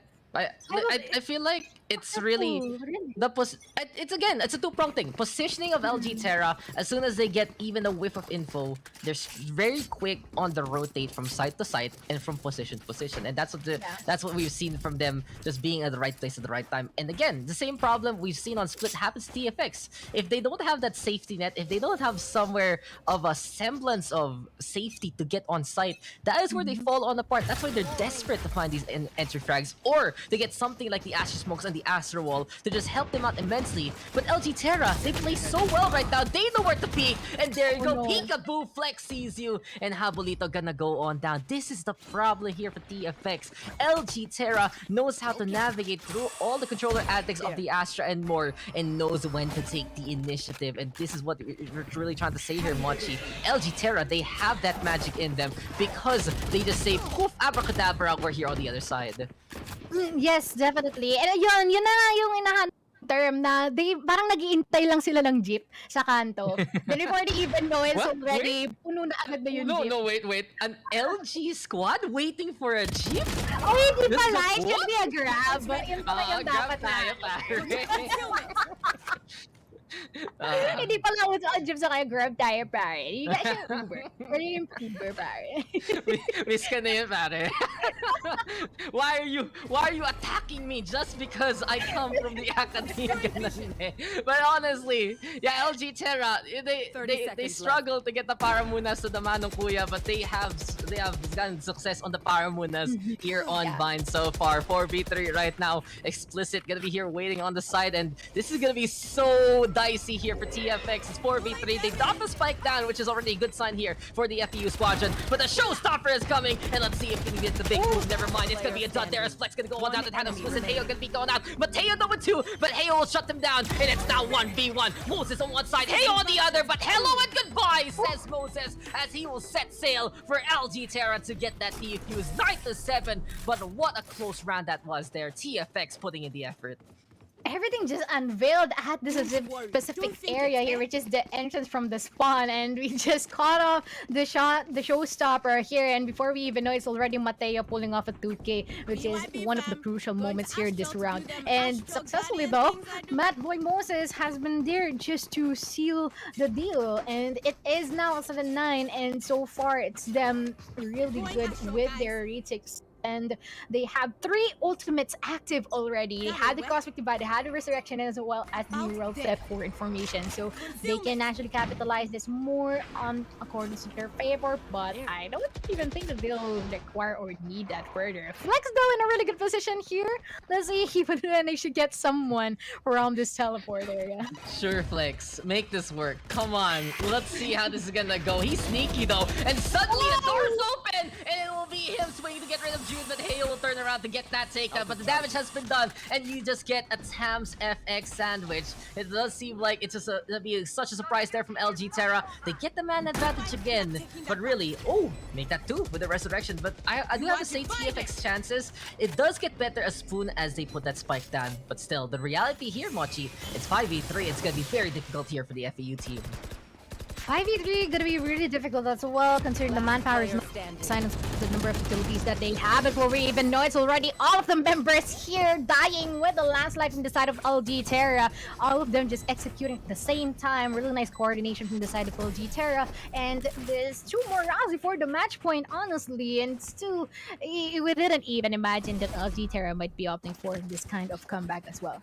Look at that. It's a 6-round streak, including that last round of the first half. These guys are absolute there. And this is what happens when you get that bonus, when you just get that confidence. And again, it does seem like it's not the biggest strengths right now of these teams that are being amplified. It feels like more so it's the weaknesses being expounded on. That LG Terra, they're already a team that's great at the rotations, both in the micro sense and the macro sense, and TFX struggle against that. In the meantime, TFX a while ago, they got that confidence to basically get the initial frag and stop the big bad push from LG Terra. So I think coming into this whole series, these guys can learn a lot from each other, which is one of the best things you want to see from them. But only one can win, and LG Terra is one map away from moving into the semis. Mateo, though, he wants to make sure that this is going to be a potential 2-0 as he gets that first takedown onto the race. Dippy not done. He will dip down, and he will just get a drip on versus Heyo. Flex right now, trying to go for the kill onto Habolito. The solo will survive for the time being, but this is going to be using the shot as a smoke screen. The magician himself, Habolito! Bata, he is just ready right there, finding the angle anyway. And that is just a two-pronged thing. The damage from the shock dart can be one, but the smoke basically from the visuals of the other. But Mateo shutting down that dream. Jude will be able to get that trade, but what a play there from TFX. But they do need more than that, and it's not happening right now here, Mochi. Habol na habol si Bolito at that moment though, but sadly, this is already a 1v3. Explicit. Would this be really possible for you to go for the clutch 30 against the seconds three left. remaining members from the side of LD Terra? Might be spotting off one here, but not for so long before even the crosshair has been placed onto Fatboy Moses' head. It's already him being eliminated quickly. And this is now a 7-Eleven, not sponsored, of course, but let's see. They have the operator online here in the hands of Mateo. Might be really crucial for them too. hindi mo lang sinimple. Hindi lang tipong something. You're conveniently enough, 7 to 11. Just like, mini stop, Family Mart. Give them all equal opportunity. We're not sponsored by anyone, so But the thing is, Tams FX, they're suffering a little bit of some brain freeze against LG Terra. Might be too much of that Slurpee surprise, but it really is just that corner surprise that we've seen from LG Terra so far. And now they're gonna at least try to get that intel with the Seekers into play. Not only that, the ultra dart, but Flex, huge nade gets two, and immediately the hopes and the dreams of Tabs FX, they just burst at the seams. And that was a big commit from TFX, and it just all falls apart. But Sapping Explicit trying to get the trades anyway to make it 3v3, mitigating the losses, but they making the operator count. But Jude ready with the backstab. He's coming in from the showers, and it seems like TFX is just contending here. Here we go, though, 2v2 right now. Jude gonna be picking it out one up. Moses in the meantime getting the find Jude, and it's all up to Zappy here, fighting against the Astra, going for more, contending as much as he can, but it's all up now to Dippy, and it's a 1v1, but low HP here for TFX as we get the rotate to B side. Yes, and let's see if you'll be able to successfully put the spike down. Already successful in doing so, but once again, 14 HP left for Zappy, and this is going to be about a bad time on him as Dippy will just be simply spraying all the necessary bullets here in order to end his life. And before we know it, this is already the match point for the side of LG Terra. Sadly, Tams FX gained their ground from the first moments of this match, but that didn't last long. And even a clutch situation, that's where it all falls apart. This is where the signs do come for the side of LG Terra. Guys, we are here to win. We are here to take it. And it just goes to show right now that you gotta save they get this new operator here for the side of Mateo. And it really feels like here for the side of LG Terra, they're just so prepared at the right places at the right time. At yun lang naman yun eh. You don't have to be the richest person in the world. You don't have to be the most handsome person, the prettiest person. Basta nandun ka sa tamang oras. Mamahalin ka. At yun talaga yun. Mahal ang LG Terra at talaga ang MGA ngayon. Because this is a performance you have to love if you are an LG Terra fan. The main squad ready to go yet again. Flex right now, of course. Usually the star of the show. He's been having a pretty decent performance. But we've seen the likes of Dippy. We've seen the likes of Mateo really step on up. And it just goes to show how impressive LG Terra can be as a squad. 5v3 right now. Dippy looking to contend to. And here comes Coop as well. The D&D connection right now. Bringing it on again. And Dippy will push. Explicit right now. Might have the shot. Explicit is very, very soon because he has to deal not just with one, but two here. The race right now with the take on Jude, the only survivor, but he is not done. And if anyone can do it, it might be Jude. Here he comes, Mochi, looking to go for a warpath in a 1v2. Might be possible still. Guiding Light is now out with a 1v2 situation here where Jude might be suffering up upon. Still have the Trailblazer though. Spotting our Astra here from the side of LG Terra. Moses will be forced to back out on the elbow. But Jude will be deciding to push further. Getting one. Good for three. And there's now 1v1. All pulled in accordance to his favor. But we still have the operator online here in the hands of Mateo. The problem here is if that shot will be connecting to him. He'll be spotted out here. Some damage will be connecting onto Mateo as well, and we'll be waiting for the plant will be commencing onto the hands of Mateo here as well. We have here the heal from Mateo, but before we even know it, that is a wonderful clutch from Mateo, pulling up a 4K as well. From Jude, Jude. rather. Now the Oh thing, no. again, the win condition.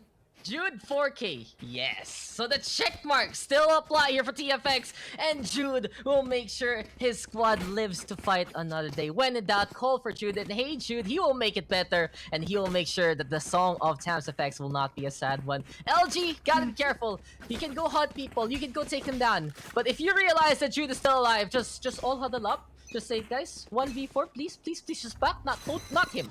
Anyone but him. You can ask him, and that's the thing. But we got it here, TFX still in this fight. Mochi Hapolito right now, scouting on the round. But immediately there's a shower contest, and it does seem like Flex is gonna be there alongside his Astra. Heyo, though, alongside Jude right now, trying to figure out where to go, how to push them in. And TFX, they have such an aggressive lineup, really. Double initiator, double duelist, and the control. And it really goes to show that this is a roster that can make this work if given the chance. This is where they're supposed to shine. This is where they're supposed to get the damage here. But Mateo just becomes a smoke criminal. He goes on the inside, gives the advantage here to LG Terra. Make that 2 as Mateo is not done. Not done, and might be followed up upon by the remaining members here in the side of LG Terra. They're really good with their grunts here. They're establishing these angles that they're occupying, and they're not backing down. Hey, Udo will be connecting those shots on the Dippy. They're getting us to a 2v4 as of the moment, but still, we have the spike in the hands of this Reyna. You will be able to get one, and they might be still committing onto this side, but not for long, as everyone would be shut down at the same time. And LG Terra would be the first winner for our first series.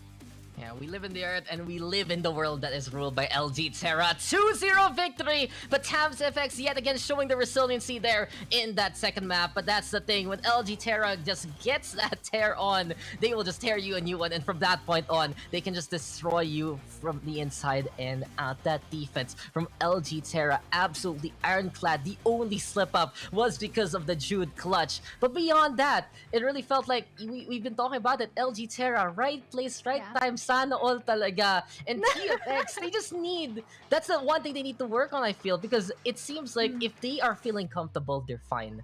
But just give them a little bit of that temper change, give them a little bit of that mispositioning. That's where it all falls apart here for Tams FX.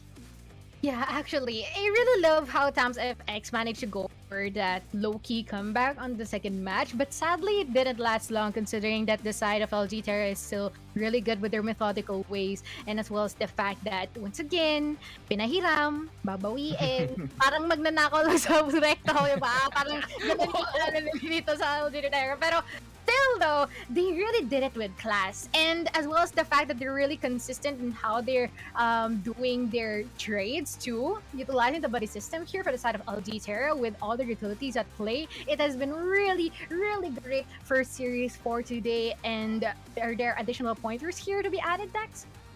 I just feel like in Tams FX, it's the same story, it's the same problem, and it's always good to see them fight. It's always good to see and Jude plus anyone really pop off.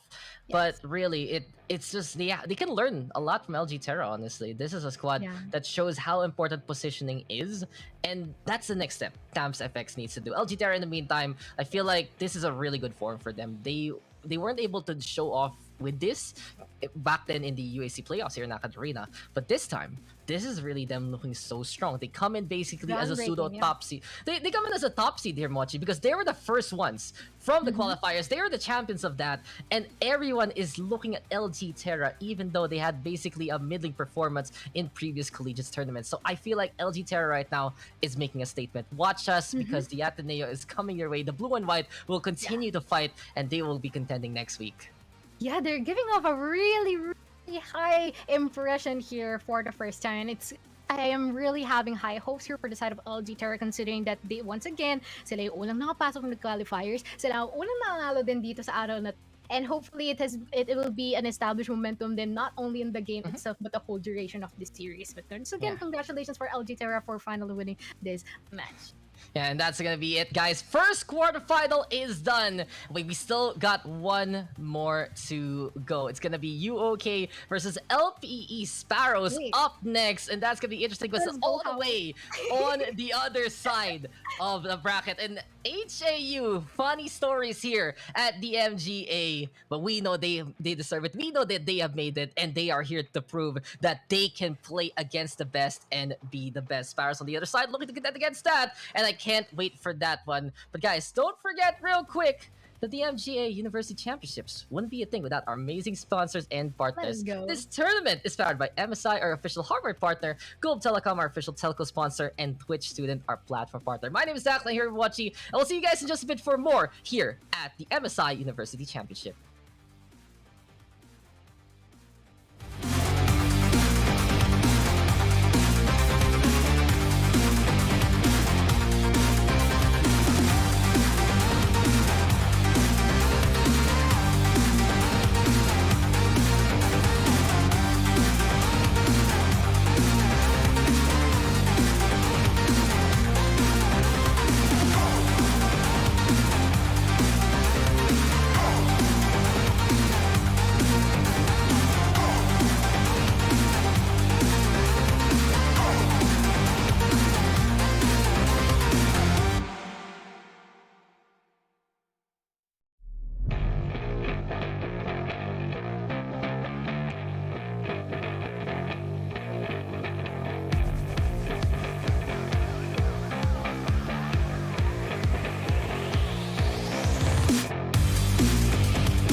And we are back, guys. Here we are. Welcome back to the MSI Gaming Arena VALORANT University Championships playoffs. After an intense month of qualifiers, we are still going on, guys, as these 8 teams are now 7, have proven themselves to be some of the very best campus VALORANT teams in the country. Now they face off to take the lion's share of the 200,000 peso prize pool and prove themselves as the best collegiate VALORANT team in the country. That's still here, and I'm with Black and Blue this time, the man, the myth, the legend himself, and we're gonna be casting this next game for you. So how you doing, Nico?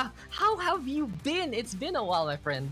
I'm trying to center myself here so you can good look at my ugly mug. But yeah, I've been doing real good, Dax. Really excited to be casting with you again. It's been months, I think, since we've been on the desk together.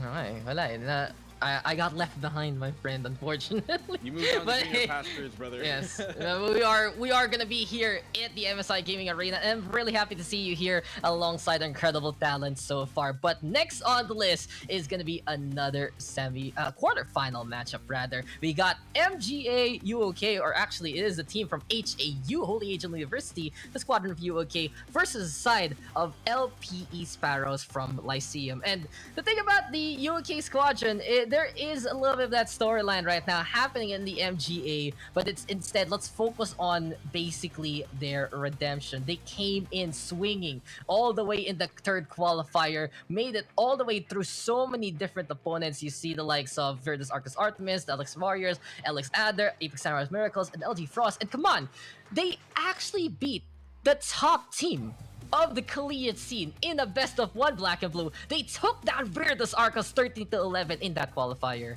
Well, I mean, when you take down the top dogs of any scene, right, Virtus Arcus in this case, it really puts that light on you, the spotlight on, like, do these guys have what it takes to actually do it in a series, or is that best of 1 kind of it, right? And I guess what we're going to find out here today is more of towards either side. Like, if they do a very good performance here, then they're going to have, you know, also, and throughout this tournament, a lot more kind of respect put under that victory, because best of 1s, some people might kind of doubt that, but when you do it towards many consistent different teams in the best of 3 series, you just prove how real and game time you can be.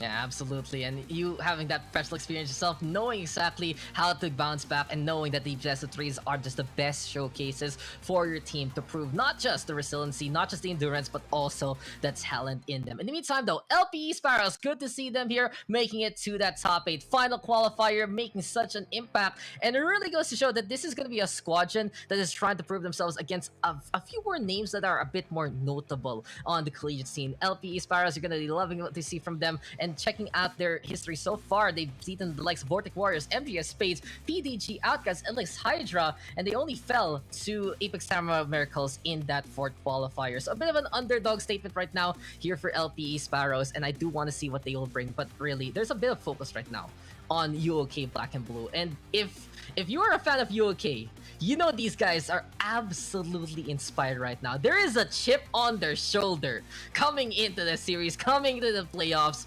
And looking at the roster right now, we have some familiar faces, right, in the professional scene here for UOK.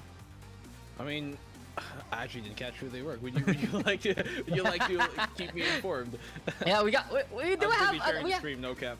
That's what we want to see. Support the stream, guys, and there you have it. Share that stream as well. But just talking about that, you know, you have the likes of Blast from the UCFC frame. I think we have some 7Cs there as well. And Prophecy, he's had that experience. We got Kale, we got Groovy there for UOK, and we know that this is going to be a squadron that can be potent. In the meantime, on the other side here for the Sparrows, it is going to be, I believe, we got XTY, we got Che, Levy, TJ, as well as Simple Jet. So I'd love to see, I think XTY himself, XT, I think I've seen him in another tournament actually. So having that bit of experience can really help out a team, can really help out the player be the best they can be for the collegiate circuit. But don't forget this, guys, this live stream is brought to you by MSI Gaming. Summer PC, we are gaming. MSI is no stranger in engineering high-end motherboards, and with that, do check out the new MPG Z690 Carbon Wi-Fi, which supports the newly released Intel 12 Gen Core processor with super fast DDR5 memory. Loaded with advanced features, overwhelm any challenge, regardless if you're a gamer, prosumer,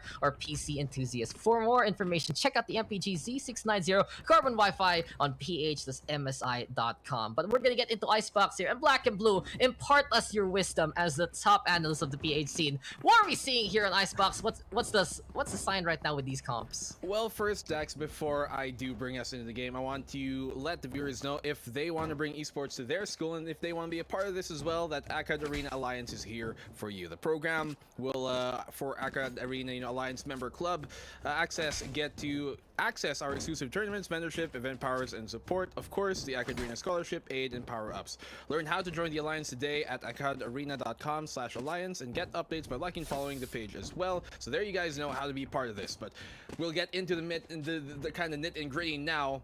I mean, looking at things here, Dex, nothing too really specific about these two compositions that we got. We got a mirror matchup, right? This is like the default Icebox composition. The double duelist, Jet Reyna, you bring out the Viper, the only controller you need, you got a Sage, and you do have that Sova. Some teams like to kind of have a, say, Killjoy instead of a Sage, but in this case, the standard Sage does work for pretty good reason. Even though some of you might be familiar, a few patches ago that, the box towards B's site was turned from Radiant straight into metal, so you can't be wallbanged from it anymore. Still, Sage even gets much more value by that buff. In kind of a way, it's almost like an indirect buff to her, right? You can use her wall towards other reasons, right? You don't have to use it specifically for that spot and that plant, although some teams still do, but now it's in a very different way, in a safer way, I would argue. For the most part, though, as I said, Dex, nothing too different here. I think it won't really come down to who can, out kind of compose each other, but more just who can outplay each other with the tools they've got, because both of these teams are presented and bring into the game the same exact hand. That's the thing. You mentioned that whole B site box, and many were like, okay guys, you don't need the Sage anymore, we're gonna find there. And then they realize that someone will just peek you and be like, hey, what are you doing there? Why are you planting that spike right there into the corner? And they will just kick you where you stand and kill you there in the first place. So having that Sage, it's just that extra reinforcement. The mailbox unbreakable. You have the wall even. You can pretty much just block off the pathway, and it really feels like it's a safer option for many of our teams here in the collegiate scene. So Sage is a ban, as you mentioned. We got the Sovas, we got the Jet Reyna for the initial entry, and it's really such a popular pick on the collegiate side because you're not going to be flashing your teammates whatsoever ever. Mirror matchup though, UK on the attacking side, LPE Sparrows on the defense, and for the time being, we got Chet here going for the shot. That's gonna be the Sage already going down. The combat medic can't get any combat, can't get any medication, and suddenly it's 5v4 for the defense. Spike will be implanted. Well, LP here right now, they find the opening peg, and this is really good for the retake situation. TJ shots out, but it's going to be groovy to find his opening kill here of the game. Brings it down to a 4v4, but on the push, great push here from both of the duelists, Prophecy and Bias, both laying down the law, as Groovy will find a second in the round. That's his third with a classic, and he makes it quite clean. One round, the opening round here inside of UK.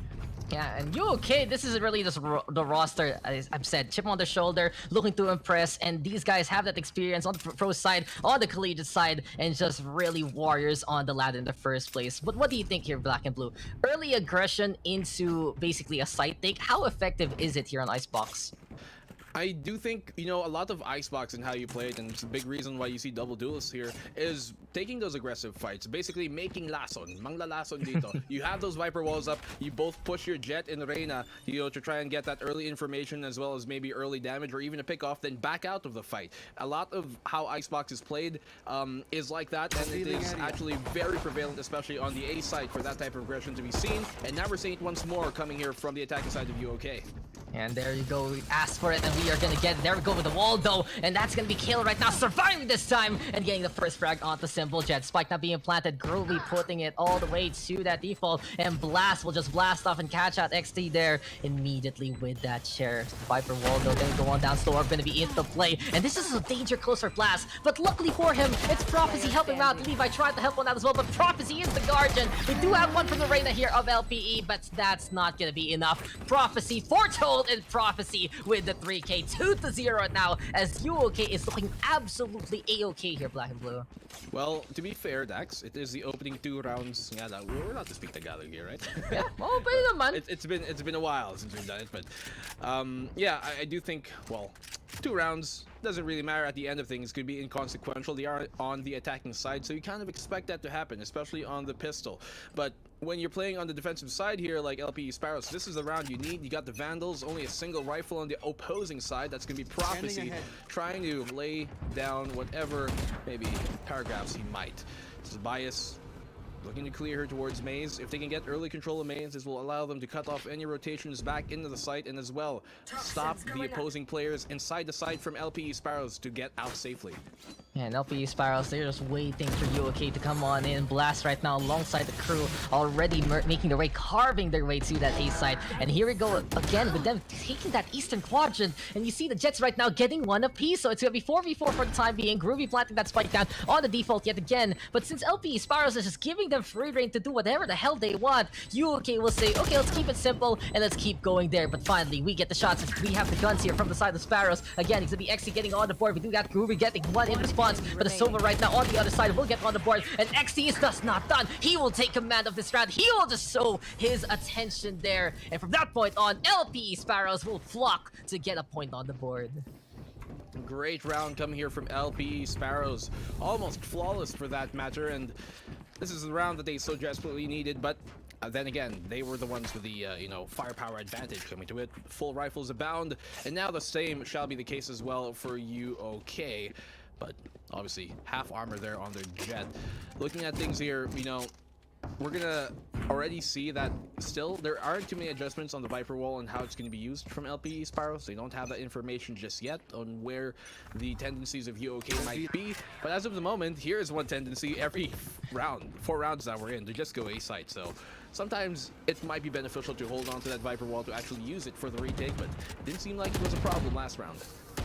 The thing is, you know, UOK gonna have the guns right now, and the biggest thing, well, we've noticed from them, this aggression is really amplified for that 8-sig, and this is so dangerous right now for Czech. Can he actually get them on the way? That's the question. The Reyna will survive for the time being, and while the Viper is playing all the way on the south-hand side, the spike right now being planted immediately. UOK again giving the space, but the Sparrows have nested up top. D-nest here again on the rafters for the time being, and are waiting for anyone else to peek on that 5v4 situation. The wall gonna be there in the first place, and we do get the Reyna getting on the board here. It's now 5v3, and it's all about the LPE Sparrows going for more and more of that push. Just let's hide, fighting on back. The river will try to flow on one side, but suddenly the downstream is there. But it does seem like Groovy will be down bad to get 2, but it's gonna be all up to Autumn. But he's not gonna be automatic. It's systematic here from LPE Sparrows, and it's the second time that we've seen here from the Sparrows. A bit of deja vu. Same thing from UOK, same thing from LPE, same result with the guns on the defense.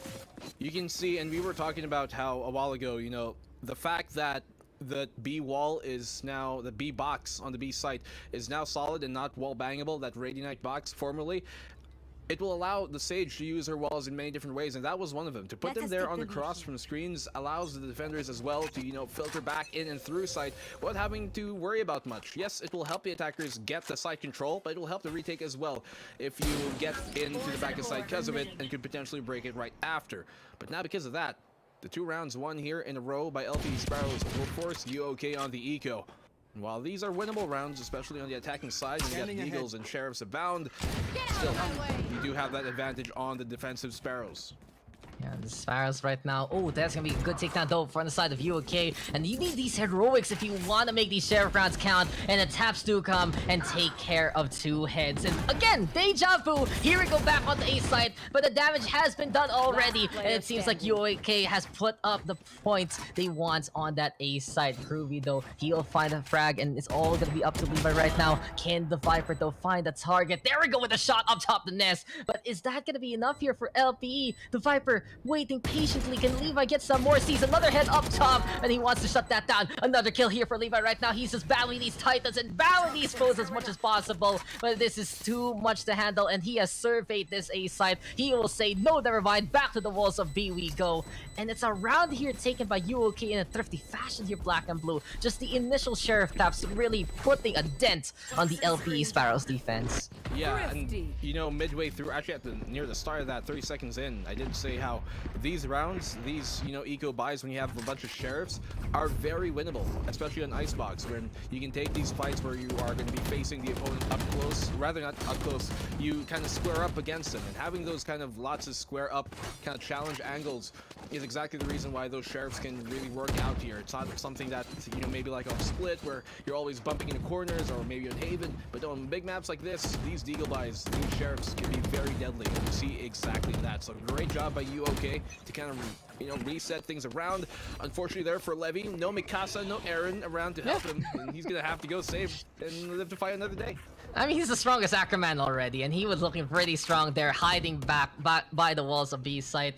But then again, the Survey Corps will try to go for more. But the thing is, Black and Blue, you play Deagle, I say Sheriff, Tomato, Tomato, and there's the push again from the side of UOK. But who gets the kill? It's gonna be XT instead. Sparrows right now on the board one more time. This time already stifling the offense before it even gets started. And it does seem like the repetitive nature of UOK is now getting read more and more by LP. Sparrows, can they be effective here with the Empress looking to press up top right now on 410, and Prophecy looking to foretell another future victory here for UOK. Here comes Groovy dancing on in, but from up top it's gonna be Simple Jet right now alongside the Viper getting on board. Levi right now looking potent, and again, right position, right time for the Viper with the right angle. LP Sparrow slaying some Titans and just making sure that they can get to the waves of victory. Whew, it's a back and forth fight here, Dax. None of these teams giving anything up as we're tied up once again. This is like, what, the second time around we've had a tied scoreline already here, and we're like only in round number 7. So if this trend continues, then certainly we are going to go the distance. But it's only the opening map of the best of 3. I don't doubt that we could fully get to that final path. As of the moment, though, you can see the economy here of UOK not in the best situation, but they've won an eco round before. They've been thrifty, and with these Guardians and with the Sheriffs abound, that is something they can definitely use to their advantage. But it's not going to be that way as LP Sparrows, man. They just completely shut everything down that comes their way. Yeah, Levi just holding on to the green box, to the yellow box, and the colors of the rainbow will just be smiling on the Sparrows for the time being. It's all up to the Guardian here, Vato. That's a good tap! That's another one tap for the end so far with the Guardian! But can he get more here? The resurrection comes. The Sparrows want to get a bit of that safety, even more so here to make it 1v3. But the damage, it has been done on UOK. The rifles are just on the floor, so he's gonna go for the full auto jacket this time, and he's on a mission here. Black and Blue, he wants to get that spike, but Levi is just rating on the other side. He's ready to strike, he's ready to pounce, and can he kill the beast that is on right now crawling into the green box? This is gonna be a kill zone here very soon if one of these Vipers peeks in the wrong way. Levi waiting, watching, didn't hear the spike being taken, but there you have it, the shot will connect, and the Sparrows will take the lead from UOK. The defense just getting the hero that they need, and it does seem like that's why he survives all the way till the end. Well, he might have been from the 7 seas, but this man, Levy, flies all above that. For the meantime, another round here goes in the way of the LP Sparrows, Dax, and this, with their lead once again, we've seen this been turned around multiple times already in this game, where UOK have been able to tie it up. So I don't doubt that they could potentially steal another round here. And looking at, you know, especially the ult economy here, if the Viper here coming from UOK, if he gets that at least one more orb in this case, then they're gonna have a Viper ult to use, and if they have that toxic pit, they can certainly overrun the A site. But Blast, Bias, oh my goodness, XTY, thank you, goodbye. Yeah, that's just to be so unfortunate for him. He dashes into the wall, clocks his head, and gets headshot there by the opponent. Groovy right now making that Hunter's Fury count, but here comes Che and try to shrug off the opposition. But he will only get 2, can't dismiss his way out of that one. Groovy though, with that kill, here we go with Levi right now, throwing that snake bite to try and get the confirmation all the way onto the default. But it seems like the snake bite there doesn't get the hit that he wants. Groovy instead smacking them down with these mixtapes, and it does seem like the 7 Cs of Otto instead will be the one crashing against the opposition. 4-4. And come on, Black and Blue, this is the question. UOK, they've been doing the same thing over and over and over again. What are your thoughts about it? Because it works, actually. Because it's such an effective strategy on a map like this. I think, though, that, you know, when you keep on hitting the A site like that, you see a lot of what makes the whole kind of Reyna Jet composition work on the defensive side is having them really try and make a play towards the A site. And so we did see that LPA Sparrows on the defensive side tried that a round ago, but it didn't necessarily work out for them. So I do think that UOK are doing a great job of shutting down the Reyna and Jet towards the A side. But you have to also realize that the B side is honestly one of the main sites of this entire map for a good reason. Like, if you have a full buy, a B side push would be very good. I would have expected them to actually go, when they're on an eco, towards the A site, and on a default, go towards the B site. But they've been doing the exact opposite of that and making it work. One begs the question if it maybe just be Sparrows not necessarily adjusting, because I do see them kind of, I guess, anchoring down on site a bit too much than they should. I mean, they did it just a while ago, but then it all fell apart in that round. A bit of trauma perhaps though for you going for that B-side because of Viper, but the operator apparently is the adjustment here for XT, and that will just be him making that shot count. But you were talking about that Viper split, and it will come as the saving grace here for UOK. Break the sightlines of the Jet. There we go right now in a 3v3 situation. But the thing is, we got LPE right now just waiting at the seams, looking for an opportunity. And the real question right now is, are we gonna get the plates? But XT just gonna go on side, and he's looking to be the hero, braving the weights of A side. TJ gonna get one. Prophecy will get on the board, but XT will get the find onto the Viper, shutting down that 2 play. And it's all about Prophecy right now versus one more. XT gonna go down to the hand of the Reyna, but here comes Levi coming in, striking at the right time. Dedicate your heart, Sasagio for Levi, and he got distraction because of his teammates, got in the right position, and will get the point here to keep Sparrows at the lead. You can see that Levi was actually, trying to go for the flank there, but called it off, wanted to reinforce the site a bit late, but luckily for him, that actually, his late rotation back into the site did help him in the end of things, because you saw that Prophecy expected him to come from A main because that's where his last position was heard and known, but as he made that late rotation back, yes, his teammates were kind of left on an island, but somehow the timing just worked out for him. It was really good. We saw as well that XTY on that initial execute coming in from the side of UOK. You saw him dip in through the smoke on stage and take a shot and find a pick off with that. And that's what I was talking about, when you have the Jet and Reyna, the reason why it's so good here in Icebox, when you can dip in and out of the fight like that. A lot of Icebox is played like that on both the defensive and attacking side, so they really know how to utilize what they've got. Yeah, Battle of Shigasana, who? Battle of A side is to go, but besides these titans again, still fighting, and hey, Black and Blue, it's the same thing again. Yeah, we're back. Deja vu, I have been in this space before, and we are gonna get the default plant. LPE Sparrows letting this happen this time. 5v5 retake is gonna be the go, and at the same time, that is gonna be the Viper watching that flank, and it will just be 4 people around here for UOK to hold things off for the time being. So maybe the Sparrows can take advantage of this numbers discrepancy. But as I say that, Blast right now with the perfect angle there to shut down the Reyna. Not only that, Prophecy, Groovy getting on the board. Groovy with 2 already, and quickly as they come, quickly they will fall like dominoes. The Sparrows, they tried to come in as a team, but they will fall as one, and it might be back to the drawing board in terms of handling that A take that UOK has basically done 9 times out of 10 here, Black and Blue. Yeah, and when you're LPE Sparrows defensive side, they've been doing this. You have 3 options. Either you go take the fight early on, you anchor down on site and you hide, or you play for retake straight up.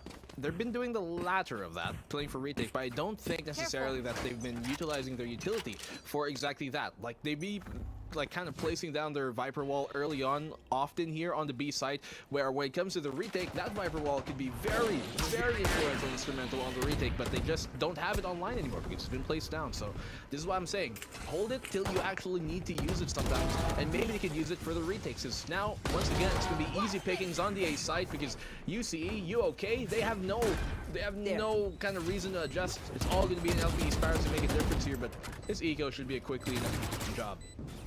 And there we have it. XTY gonna be able to get that take on to Blast. It's 3v4 right now. It's all about these blades to play the hero. Updraft right now gonna be the call. Prophecy with a find on Levi though. But up in the air, you are a simple target for Kale. And he strikes the sun and strikes that Jet down to give the advantage now to UOK. Flexing the champion skin, why don't you hear Prophecy? But this really feels like for UOK, if sana all, sali ka na mga giveaway dyan, good sir. But this is really the point right now I wanna make. If it ain't broke, don't fix it. And UOK, they've been doing that all day, every day in this first half. Oh, maybe now won't. Maybe now. This is actually the first time we're Need a going to see drop. them on the Second gun victory. round. Thank you. No, Oh, yeah, the yeah. last Yeah, time, you're yeah, right. this is the first time on the gun round. The last time they did it was on an eco where they got shredded here and beat long. But this is the first time on the gun round. It's the last round of the first half. They're actually going to try this out. And you see here early aggression being shown by LPE Sparrows. And once again, they're going this way. See, this is what I like. You try and take these fights, you kind of cut them down and stop them in their tracks. And now you have the man advantage. Here. This is finally something different that LPE Sparrows are doing to counteract what UOK have not been changing at all. Yeah, that's the thing. They finally contend, and especially on the defensive Icebox, if you know the angles to contend against the sneaky attacking side angles, more often than not, your opponent can get surprised because people expect, Icebox, attacker's advantage in a way, you're up top this box, up top this high ground, and they can't see you, but you can see them. So the Sparrows, for the time being, at least taking the initiative here, Black and Blue. Is the case, but let's see if that will really necessarily convert into the round win. They do have the man advantage, and in this situation, they've been more than capable of closing out the round, and that seems to be likely here, but will it actually come to pass? Here comes the res. That is going to be it. Burned, but immediately traded by XT. He said, no, I'm gonna get that kill again because I want to. Take two, easy target, and why 30 even seconds bother left. going for that emergency surgery? You just wasted your money there, good sir. And in this case, UOK wasting their ultimate, unfortunately, because there just wasn't enough protection. But finally, we get the exodus towards B site. And you mentioned your Black and Blue, they finally have the guns to try and go for the take. And we were talking about this reinforced wall, but TJ reinforced the defenses anyway by getting rid of Prophecy by the yellow box. Simple also with a beautiful lineup there, catching out Kale. Now then, the Hunter's Fury is going to be a go. And this is why we don't go B site, says UOK. Why did we go here? It is just a hellhole and a half. And LP Sparrows cleaning up nicely. We do have Olo getting one here. The Viper gonna get another one. Oh, they just run into that one. But it was so dicey. But at the very end, TJ will pick up the pieces. The Sparrows, they line up to die to the Viper. But since the numbers were into play, the flock was enough. And we are tied up coming into the second half here, Black and Blue. That's where you see going into a site really late can bite you in the back. They went into that with like 19 seconds left, which meant they really had to go for it and commit to it. And so you know that as soon as you try and go to plant, they're going to bombard you with as much plant denial utility that they've got. And that's exactly what you saw LPE Sparrows do. Shock darts, you saw the the snake bites as well, so mollies abound. That is what you run into when you go in late. If they go in earlier, if they tried an actual proper default on the B site, they can kind of burn those utility away, get the Viper's snake bite out, get those shock darts dispensed, and they can actually go for a plant with more than enough time left. But since they kind of dilly-dally around, it was really well played by UOK, rather by LP Sparrows to hold that there in the end. And once again, they tie things up. As I said, they're very capable of doing that. And let's see now, whoever takes this round is going to be very, very happy. Yeah, they're getting that initial momentum, and it really feels like in that first half, UOK saying they don't A side is the way to go. LP Star is kind of sad because their B defense is so much better than their A defense. But right now we're getting the defense of A side here from Blast and XT. He's trying to go on in, but he can't even get the entry as Blast will just keep shooting him from the hip and taking him down. But here comes Otto yet again, automatically in behind. And he's going for the shots, but walang malakas sa apat! There's too many people, good sir! The Sparrows overrun the Viper, the stake gets stepped on, and they're heading towards this B. It's a mad scramble here, Black and Blue. But then again, we might get the Reyna in position. The Viper wall gonna be set up there. We do have the Dart right now into play. Prophecy, though, peeking on that at the right time. But Che with the right shot, and that's gonna be LPE opening up that distance. Now 3 in a row here for the Reyna. Levi right now playing the lurk in the middle, and it's perfectly timed here by the Sparrows. B-side defense, A-OK. B-side offense seems to be the answer right now here for the Sparrows, and they're gonna be happy, pounding and pounding on this west side of the map. The quadrants right now are being contested, and while Groovy, as well as the Reyna on the other side, having the death stance, it's the Sparrows right now playing with the timer. 2v1. Maybe a chance here for Groovy to play that dart, but that is gonna be Spike right there beside the wall. The push right now coming in from the Sova, and this is gonna be too delicate. You peek out in the green, you will die in a pair of terrible pasture. Levi with a takedown, and the natural double peek there from Sparrows gives him that point. Yeah, great job here by the LPEs to LPE Sparrows in that post plant. They knew they had the 1v2 play, be long, go for the double peak and secure the round. That's exactly what they did. Now this gives them the economic advantage that they'd want going into the second half. On the attacking side, very nicely done coming from theirs. That's definitely a good case for them. It's a defense here who have to make a play. Honestly, at this point, I don't think going for, well, they've been very aggressive on the attacking side towards A. Now, to go attacking defensive aggression on B, I mean on A site, I think wouldn't necessarily be a bad thing. If they try and take a fight early here and can get a pick, that could certainly help their case. I mean, come on, if Chef Black and Blue already recommends it, you know it's a recipe for success, as we're gonna be getting back into this one. But we get the more standard default here from the Sparrows. They just want to go for the wall, put it into the corner, and they will use the gun advantage to clean up nicely. Levi XC gonna get on the board suddenly. It's gonna be 5v3. We got Kale on the inside of the smoke, but he's gonna get stung so heavily by that Viper. And maybe a chance here for Groovy, as well as Otto to get a takedown. Well, Otto does it, Groovy doesn't. 4v1 right now. There we go with the Leer, and that is just gonna be an easy swing with the Leer. Classic Reina play from Chet to get that takedown. So the Sparrows, they get the first 2 rounds that they wanted nicely. They won the pistol, they won the gun advantage round, but this is where things get tested. Rifles come online right now for the side of UOK. Sparrows only gonna be investing on the one sheriff on the guy that died. So this is gonna be bonus in the full sense here for the Sparrows. They're gonna have a lot of money regardless of the result of this round. So when you have, you know, a bunch of SMGs like this, you're going up against a bunch of rifles, this is when, especially since you have a 2-round lead, you can take some of these risks. You can go back towards the A site once again, give UOK a bit of their own medicine, a taste of their own medicine, or you can take things up close. You can go towards the kitchen, maybe split towards B, play around Orange, and not necessarily have to take long-range fights, and that's exactly what they did as advertised here. Going towards Orange, go for the plant here. I think that Sage Mall might just have barely enough space for the plant. That's not really how it's supposed to be, but that plan eventually crumbles in the face of the defense of UOK. Yeah, and there you got it. Blast immediately, blasting off in the distance, but the Drake can start things off, and it's just suddenly a quick round there. I blinked, I missed it, and I just looked on the way, and we are done. That is the ultimate third round experience, my friend. The rifles come online, Blast just decides to blast off the distance, go for the takedowns, and that was point. That was point there for UOK. Completely shredding them apart. I mean, they did the right thing. They had the right idea at the very least. You know, take the fight close to either A or maybe try and split B. Take that Orange fight, but I think just the utilization of every piece of utility they had around that is what really led to it. The timings of all as well did favor UOK on that one, especially Blast, and he's gonna have a fun time with that. But now they're gonna go for an actual A side execute, and that's XT finally giving him pick. And there we got it. Sparrows right now gonna have the guns that they want. They want to fight on back, and they're gonna look to give UOK a taste of their own medicine while they're the ones sieging onto that A-side chair with the fight onto Groovy as well. Good use of the angles here for the Sparrows, and this is really the fear of holding on that A-side defense. You can just see from up top from 410. And again, we're suddenly in a 5v1 situation around 20 seconds into the round. Black and Blue, if this was a speedrunning community, I think the LP Sparrows should be #1 in the PH side.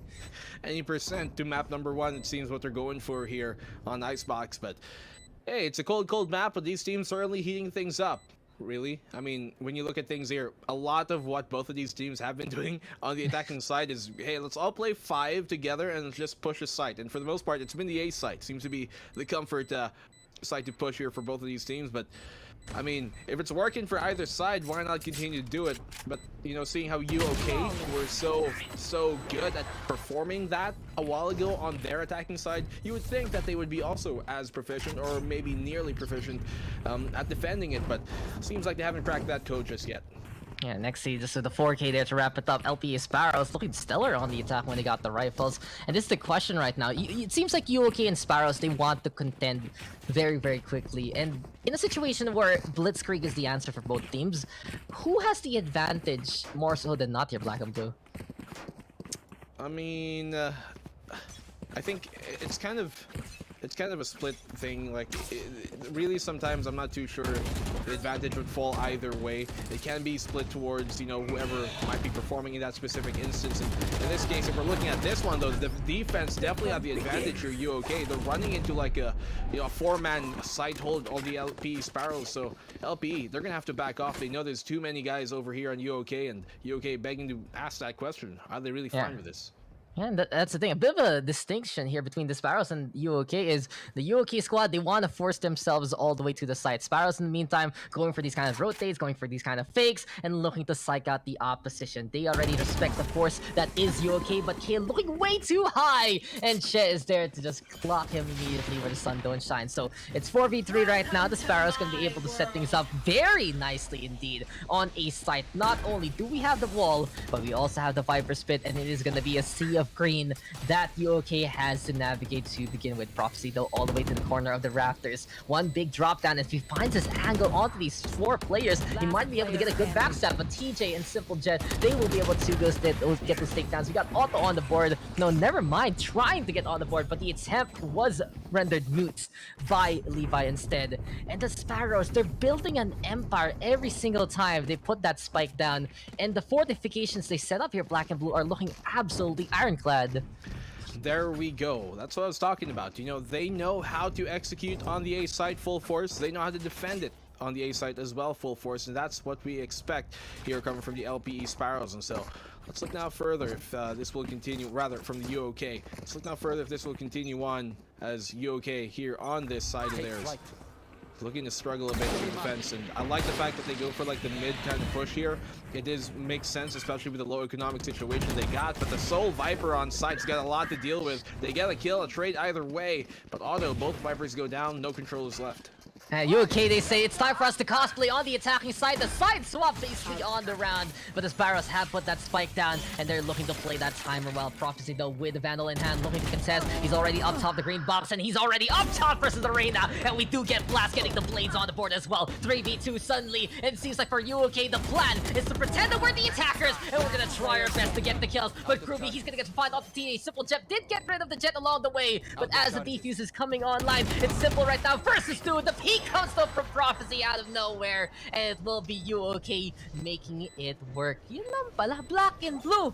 Just switching sides is the answer here for UOK right now. They want to be back on the attacking side, and they're not gonna let the map tell them what to do.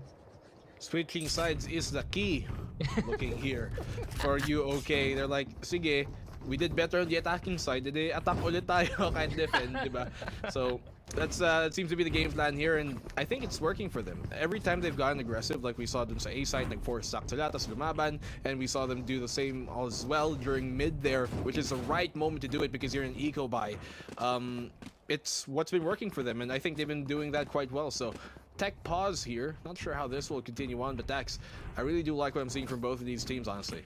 Yeah, I feel like it's interesting because a while ago in the previous quarterfinals that we had, it was more of the weaknesses being exploited by each team. This time, we're getting the strengths of each side amplified. For UOK, that A take and the sudden decide to play the offense. And LP Sparrows, they're really good on that B side. So in the end, even though it was a bit of repetitive nature from UOK, I feel like in this one specific instance, in the world of possibilities and the infinite dimensions, that is the one time, this is the one matchup that you can keep doing that on A side, because compare the A side defense to the B side defense a while ago from the Sparrows. That was scary, and their B takes even scarier here for LPE. But UOK, they made it work, and they now feel that if they want to get that comfort back, maybe they just get back the aggression which we saw in that last round. I think so. I think that should be, or could be rather, you know, the game plan that will work out here for UOK. It's been by far where they've looked the most comfortable and where they've looked the most proficient, when they take the aggression, when they take that initiative. And honestly, Icebox on the defensive side, a lot of it is played like that. That's the reason why you have a Jet and a Reyna in the first place, and how you're going to want to play them. When you don't have, you know, a bunch of Sentinels, a bunch of controllers on your side, a bunch of initiators, when you have a bunch of, you know, initiators or duelists on your defensive side, you kind of want to take that initiative and kind of want to take the fights, and that's exactly what they've been doing, at least so far here in these past 2 rounds, for round number 16 and 17, rather 17 and 18. Let's see if we're going to do that here on the 19th round of the game, but I do think what they've been currently doing on that defensive side of theirs is, and should be, the game plan. Yeah, that's gonna be pretty much it. Just figure out exactly what to do in the first place and just solidify how they're gonna be forming up on the defense, because the LP Sparrows, they have been scary recently on the attacking side. We'd expect that these guys, sure, they want to go in as 5 on the defense, and that was a bit of a problem on the retake, especially on that A side. But here on the attacking side, they come in full force, they come in as a full squad, and they're ready to just keep on going. No retreat, no surrender, push on forward unless the situation is not gonna call for it whatsoever. And how many times have we seen it there? It's either the Sparrows commit heavily onto the side they're gonna go for, or they're gonna go for a little bit of the fake rotate, jiggle around the opposition, and make the chances even easier for them. But we are gonna get back into the game here, ladies and gentlemen. And since the pause is done, the action will continue. But the Sparrows, this time, we're seeing a bit of a pace changer, and because of that, we'll have an opportunity here for Otto to get one at least. XC though will get straight on back to make it 4v4, and the Sparrows right now considering, is it gonna be time to go for that B site instead here, black and blue? It might just be, but you can see here that the defensive side of UOK already have their Viper Wall set up towards that, and the fact that they don't have their Viper Wall to help her execute anymore on the B site means that they feel compelled to try and commit towards the A site, wherein there is that waiting Reyna on top of the pipes who... This position can honestly catch you off guard a lot more than people would expect. He drops down towards the maze, but still, very, very strong position. That can be hard to flush out if you don't have the proper utility for it, especially if you don't check it as cleanly as you have to. So, with him playing that angle, as we go back towards the A side here, Prophecy, he's gonna lay down a testament, Dex. Yeah, it's time to see what this is gonna be written in stone, and it seems like already the first fill is there with ink drying. Not only that, blood is spilled, and Prophecy's gonna be able to get 3 so far. Trying to go for the heals immediately, but suddenly the peak from Levi will shut down that sustenance. But he is all alone, and for UOK, that is just gonna be the sign that they can deliver on. 10-9 suddenly, as UOK in one swift blow from the side of Prophecy is able to make amends and is able to call their future successful. 1 round gap between these two teams. I told you, Dax. Prophecy is about to write the testament, and you put down the first commandment. Thou shalt check maze, especially when Prophecy's there. And yeah, I mean, you can see it coming from a mile away, right? He's playing a very strong position, one they wouldn't have expected to be in. And if they don't clear it as you should, in the proper manner, that's exactly what will happen if you have a Reyna staying right there. So, very nicely done from Prophecy, by the book, standard of what you want to do in that situation. And now they're within reaching distance of this round. If they get another one, it's going to be LP Sparrows in a very bad buy. I mean, they're already kind of far, but even worse so. Yeah, that's the thing, goes for double digits, but immediately we're gonna be getting Groovy getting on the board to get 2 here for the side of UOK, but the Sparrows, they're still fighting, they're still contending, and the knives brought to the gunfight are sharp enough to get 2 more. Now we go over to that A side, and the rest of the team looking to scrounge as the spike is being planted here by Levi. Not only that though, Raptor's already taking command there by the side of XT. He's going up top, he's on top of the nest as well, and Levi and XT right now trying to find the angles, but the blades still connect, even though the wall was coming on up. A split-second reaction, and that's gonna be the Sparrows reacting in kind. 11-9 right now. The Sparrows, they were put to the wall, they were pinned, they were down and outed, but they fought and they conquered that A side anyway. Crucial round there for the Sparrows to win. As I said, if they lost that round, and if UOK were able to take that round, then it would have been 10-10, and then Sparrows would have also been in a bad economic situation, meaning they were going to have to eco buy, which should definitely give the lead towards UOK 10-11 in UOK's favor, and that's something that's going to be a side switch you do not want to have happen this late into the game. At that point, you could potentially be playing for match point if you lose one further, so LP Sparrows, great job in that clutch moment. Sometimes, you know, clutch moments aren't about necessarily being the end of the round moments. No, sometimes they come into winning very important rounds when you might not have the best situation in your favor. So good job by Sparrows on that one on the recovery, and now they are looking pretty confident into potentially taking match point.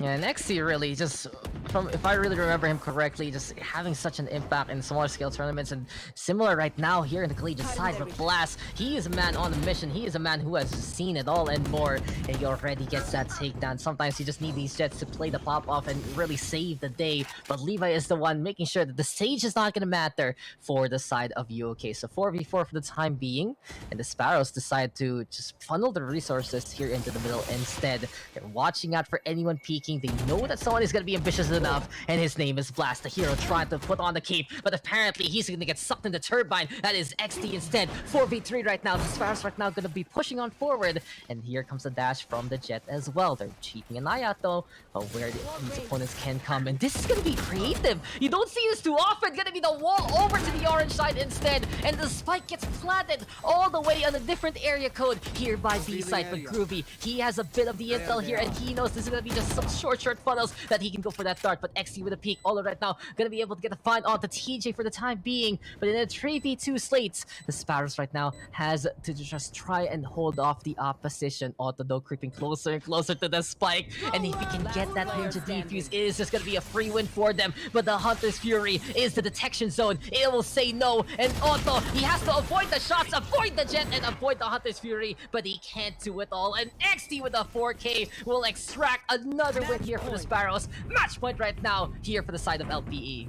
Great orange plant. That's normally how you would put that sage wall, and I do think, you know, both teams kind of got lucky in about the same thing on that one. Normally, when you go for a plant like that, you'd expect the attacking side to take kitchen so that you can't be really pressured from the kitchen as you go for the plant. They don't have total control of the second floor, but UK, they didn't have a player there as well. So LP Sparrows, they didn't really send one there early on. UK didn't really take it or have any control of it, which you normally would to try and retake that situation. You take control of kitchen, of the halls, then you have a lot better position to try and really retake the site, but neither of that team did that. And so I do think if UK had that in their bag, maybe that coastline would have went their way. But a great shutdown here from Che, and he's gonna pop the Empress of his own as Groovy finds one as well to trade.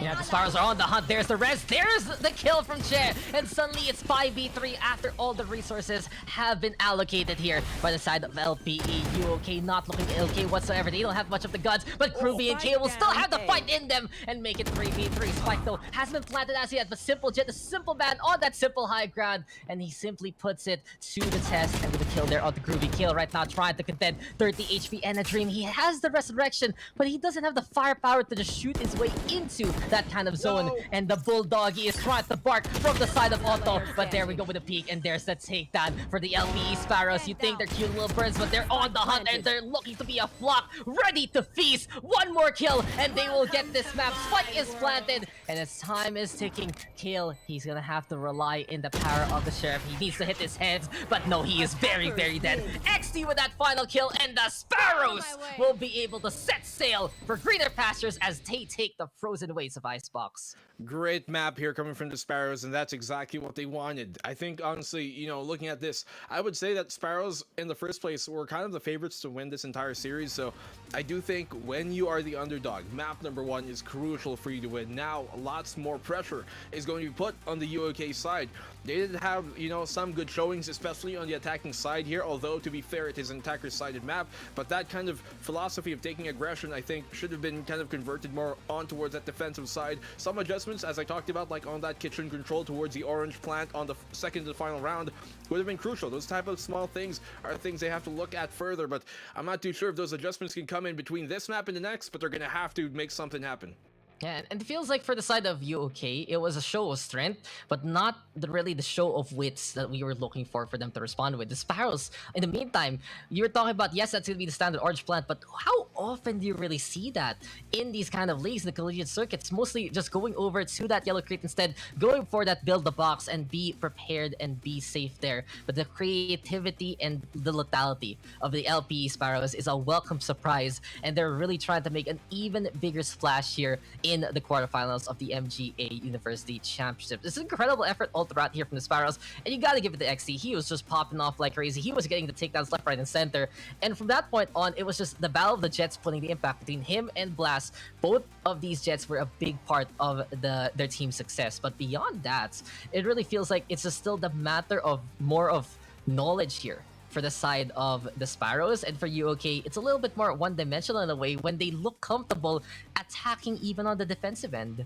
Yeah, I do think that is really kind of where they're the most proficient at, and as well comfortable, as you talked about, you know, taking that initiative, being the person to kind of initiate the contact. And sometimes teams just are like that, because it can be, some people might think it's easier to just, you know, hold down and anchor inside the site, but it takes a very different skill set, a very different philosophy, and very different type of coordination to be able to do that as a team. And if a team like UOK aren't necessarily comfortable in doing that, then sometimes taking the fight early on might be the best thing. So it doesn't always have to be on towards the A site. Even if the opposing side of LPE might be going towards the A site, you can do it towards mid, take control of mid, cut off their back line from A main, and then further go back for the retake. But I just do think that moving on from this one, from map number 1, moving to map number 2 and 3, they should really try and explore their aggression most, because that is where they have been looking the most pristine.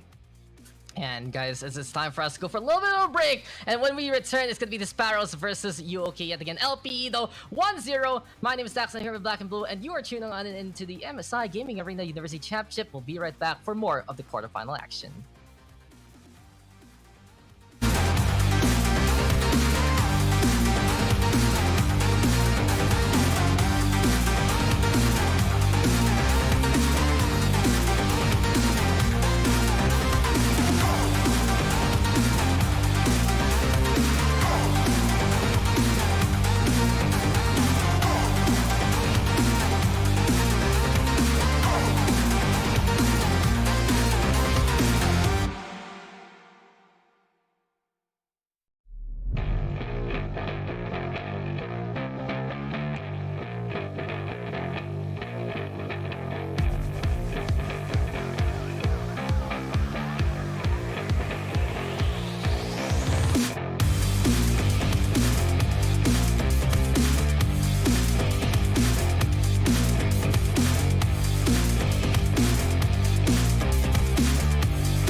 are back to the quarterfinals of MSI Gaming Arena University Championship Valorant. And I am your caster here, Saya, and I'm with Black and Blue. And we are back for another game. Yeah. Another game, the duel goes again. Here goes the gauntlet. But map number 1, even though it was an icebox, kahit nasa icebox tayo, napakainit ko nga ng laban natin, di ba, Saya? Yeah, that is true. I mean, looking at things here, I would say, though, by far that LP, they are kind of the favorites to take the series, even from the start of it, right? Sa simula pa lang, that's already what I felt. And I did mention a while ago how, for UK, they need to take map number 1 because it's really important for them to be able to take map number 1 when you're the underdogs. But what's really important for you guys to know as well is that, well, we've got a lot in store here at Takad Arena. Yes, that is right. And before we even start, this live stream is brought to you by MSI Gaming.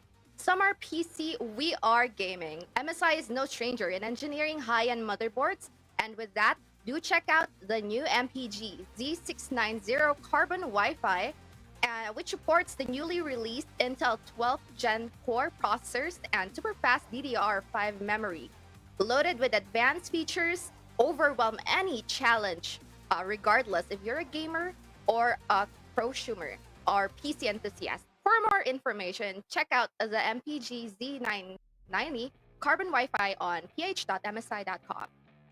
There you go. Thank you for that. Well, we're going straight into the game. Map number 2 already here. Icebox, the opening one. Map number 2 on Ascent. As you guys can see, we're going to rise up to the heavens of Ascent. What is map number 3? I don't know, but we should be. We should know, actually. Someone let me know. Can you put in chat, please? Anyways, thank you guys. But yeah. Composition wise here, as we're looking at things, say, we got the Killjoy, you got the Sova, standard stuff on the UK side. They do have the Sage, so they're running the double Sentinel. Some teams like to run double Initiator here, but they're doing double Sentinel, although one would argue Sage isn't really a Sentinel, more like a duelist sometimes. LPE, though, they're doing, I assume they're not going to be double jetting, because that's technically not possible, but they will seem to be running the double duelist, maybe a Jet Reyna with the Astra, with the Sova as well, and Killjoy. So a bit of a different kind of philosophy here for both teams. UK more defensive, they have double Sentinels, and for LPE more initiative, they have double duelists. What do you think about this?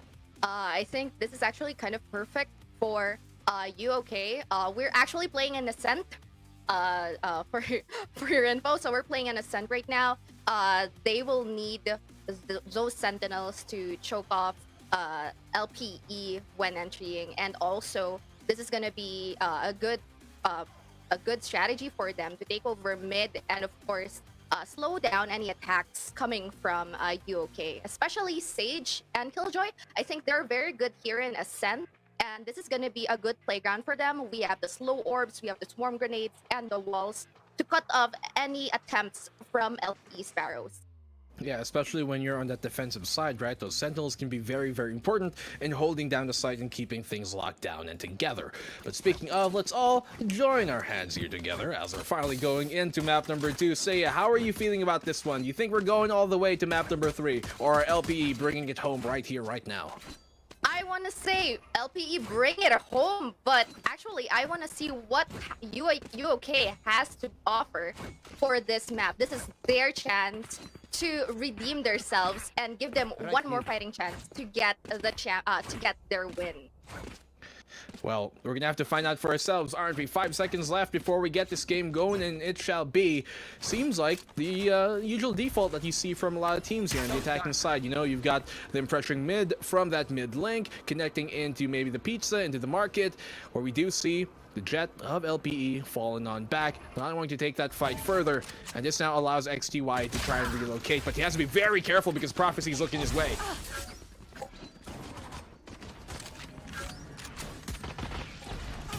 Picks here coming from Prophecy, and they're now trying to execute and open up onto the site. Shots from him. He finds a second in the round, but simple. He's holding down the line quite amicably. Levy will get that trade, and Kale will find another. It's down to 2v3 here, Saya, and this is still winnable, honestly, by LPE on the retake. Yep, with the Killjoy running low, and now they managed to kill off Odo right there and then. But KL is running low in this one.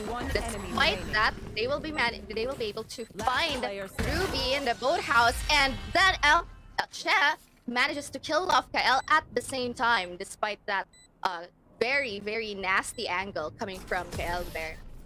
And that is the first round, the first win going to LP, which is actually gonna be a boost for their morale and will hopefully give them the momentum that they will need to secure a win later on.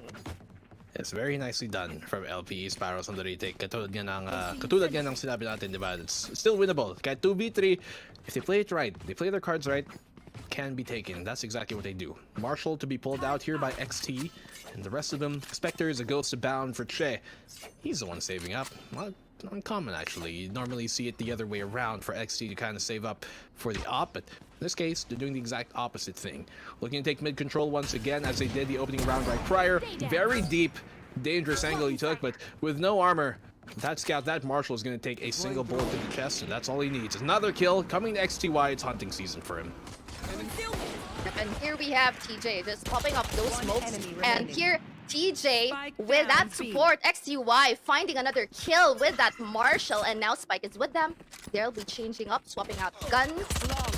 XTY just here getting off the final kill, decimating our team here. You okay? Are you guys still okay? Because that is a very nice round for XTY right there on the Marshall. I'm sure they will be. I mean, to be fair, LPE a while ago, exact same thing happened. You know, they take the opening rounds, and then the opposing team, after losing 2 rounds rather, takes the third and the fourth. We tie things up. So, if we're gonna stick to the script here, UK should have a third round. They do have the weapons advantage. Spectre is a sheriff, and a Marshall is all that they got to work with here on the LPE Sparrows side. But knowing that they are the Sparrows, they can fly higher above this. XD, early damage on the Sage, but fortunately, as he is a Sage, he's gonna be able to patch himself back up mid control once again, looking to be the game plan of the UK rather. You can see here Prophecy just taking off the mid here, trying to get off that mid control. And XTY, knowing that there is someone waiting on some market, that could be an indication that there will be an enemy coming from that side. Might go B or might go A. It's still there. It's still a fair game for them. Definitely is a winnable situation either way. They do have this early control, and Prophecy's going to catch XT back on the rotation. He had some inkling that Prophecy was there, but alas, he was a lot quicker than you initially expected. Here comes the push now on towards his A site, but Che, great job on that Spectre. Simple's waiting here. He finds one, could have found a second. He brings it down to a 3v3 on the rotate. Che's going to tag him up from behind XT, but he's ultimately going to get back, and the post plant will come in. And that is definitely one good solid plan coming from the team. And now we're here on the post plant. Che is just waiting here. Smokes pops out. Knowing that there is someone, she manages to see Auto right there dun sa may A lobby. And now they will try to get the defuse. Find someone. Groovy finds Levy and Che, who drops down from heaven. And TJ manages to get a trade off Groovy. And now it is the waiting game for TJ. Tries to get that defused, however, pre-fires goes out, and TJ is just running low right here. Yeah, this is done round. Great job here, coming from UK and Otto. He gets the round secured in the bag. They make it out alive. 2-1, and this should be possibly a second round in a row if UK are gonna replicate what we saw earlier on an Icebox. But now LPE.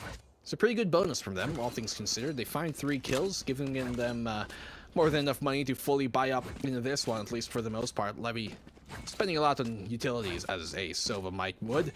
And XTY, he gets the operator in his hands. He's looking to maybe take an early contact here towards B main. Yeah, and it's just as you said, Black and Luna. The team, UK, might get the third win on the might get the third round, and they did. Especially, that was actually a save. Well, it was a save coming from since the previous round natin coming from LPE. However, we'll see how it goes since they'll be popping out. They'll be getting off air guns now, and I'm looking forward to that operator on XTY. Well, you can see XTY here hiding, say, and he's making his presence known. He's like showing himself, okay, I'm here, but I'm gonna back off this time. I don't want to continue that fight. They know it can be very deadly up close, but look at just how trapped they are in B main and how many players are waiting from LPE Sparrows as they come out of this. Yeah, that is true. That is why, aside from having that Killjoy, Astra is actually a good controller talaga. She can be an initiator, she can be a controller.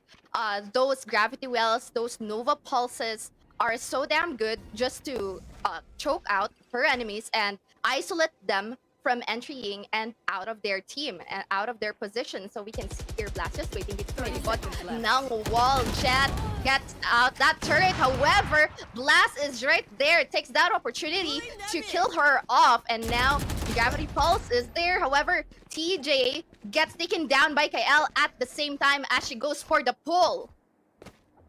Well, they have just enough time to get this plant going.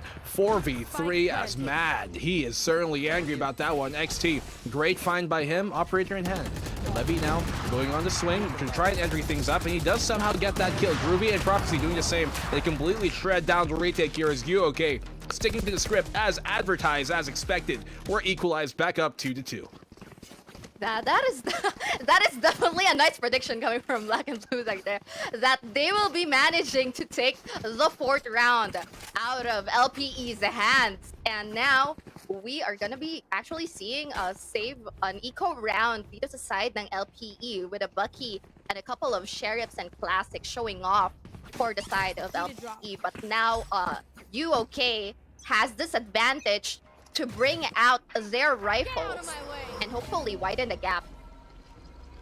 Well, you do have the weapons advantage this time, say, and with that, they know that they don't necessarily have to take these risky fights. Backing off there, the Rainer Prophecy is trying to make a play, but nobody's within the site to really contest that.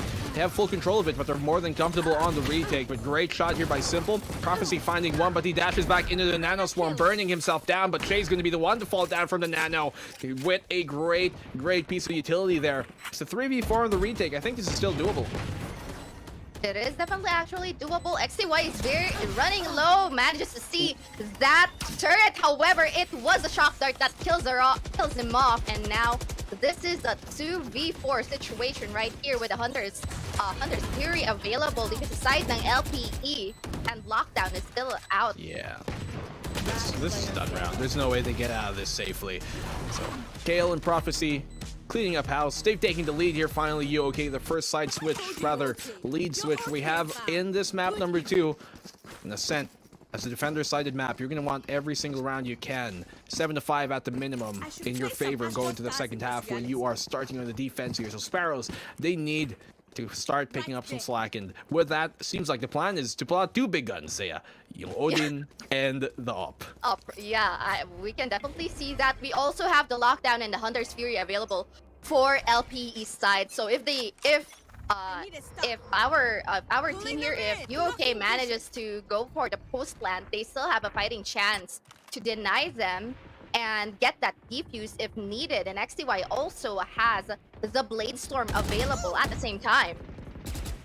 They do have that to use at the very least, so LPE, lots of tools in their hand. The only ultimate, as you said, as you pointed out here, good on them, is the, well, initially the Hunter's Fury, but they find an ultimate orb here on the Killjoy of UOK. And this now gives them the opportunity to use that lockdown of theirs. So both lockdowns and both Hunter's Fury available for either side. But the double duelist ultimates are up online as well for the LPE Sparrows. Trying to take the control towards A short, where, as we said, the aforementioned duelists are waiting to take this fight as well from LPE. And that's going to be Che fighting the opening pick. You should run. And that we can see that the lockdown is getting popped off. It's an A site. XTY manages to find Odo with that operator, killing him off, and that 3v5 Hunter's Fury still available by the side ng UOK. However, Kael is now going for the plant. Now we are down to a 4v3. Nowhere to run! Mad here on the peak. Okay, he gets tagged up once with the Hunter's Fury. Good confirmation on that by Prophecy to find Simple. And now, as Groovy has been smoked off, this leaves all the players from side to side to kind of be isolated on this fight, but they're more than capable of holding it. Good job by TJ, though, to open things up. Hell is clear, but little do they know on the Jenny, they're going to clean this as well, sweeping them through a perfect retake on that 3v3. And now, LPE Sparrows tie it up once again here, Saya. Yeah, that is actually a good retake coming from LPE right here, and they only had 3 people cleaning up A site, and they still have 4 ultimates available with the Cosmic Divide, a good way to retake and also take control of the site, and now we also have that Empress that they can definitely use to gain that aggressiveness in their own way. Stay safe.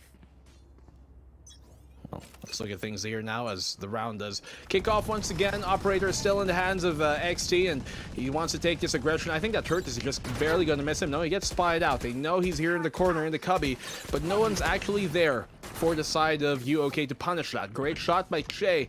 They're just doing a really good job of winning these opening engagements here coming from LPE Sparrows. Nothing too fancy, but they're landing their shots here.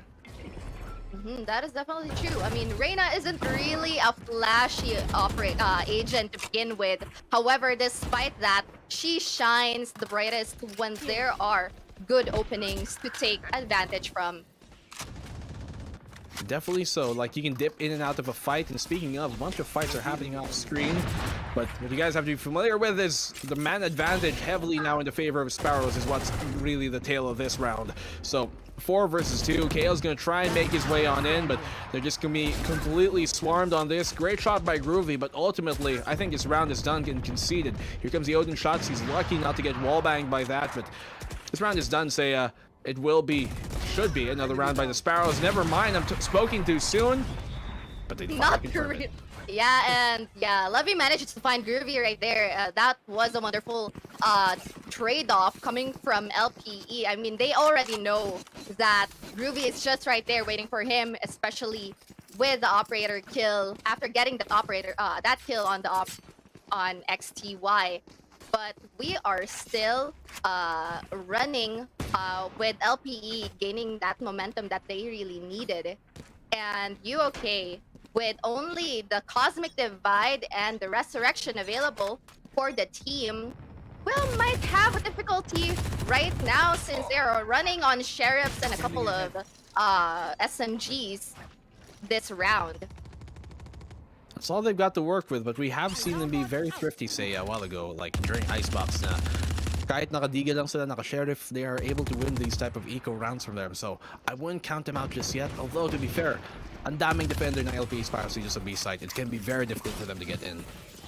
That is so true. We have the Nova Pulses, we have the Gravity Belts, and even the Swarm Grenade to back them off. And especially, we have all of those ultimates na makakatulong sa LPE to just give them the advantage of defending the site. At ito nga, despite Groovy getting those wonderful Ares kills on LPE's members, he still gets downed and decimated by the backup coming from the Sparrows.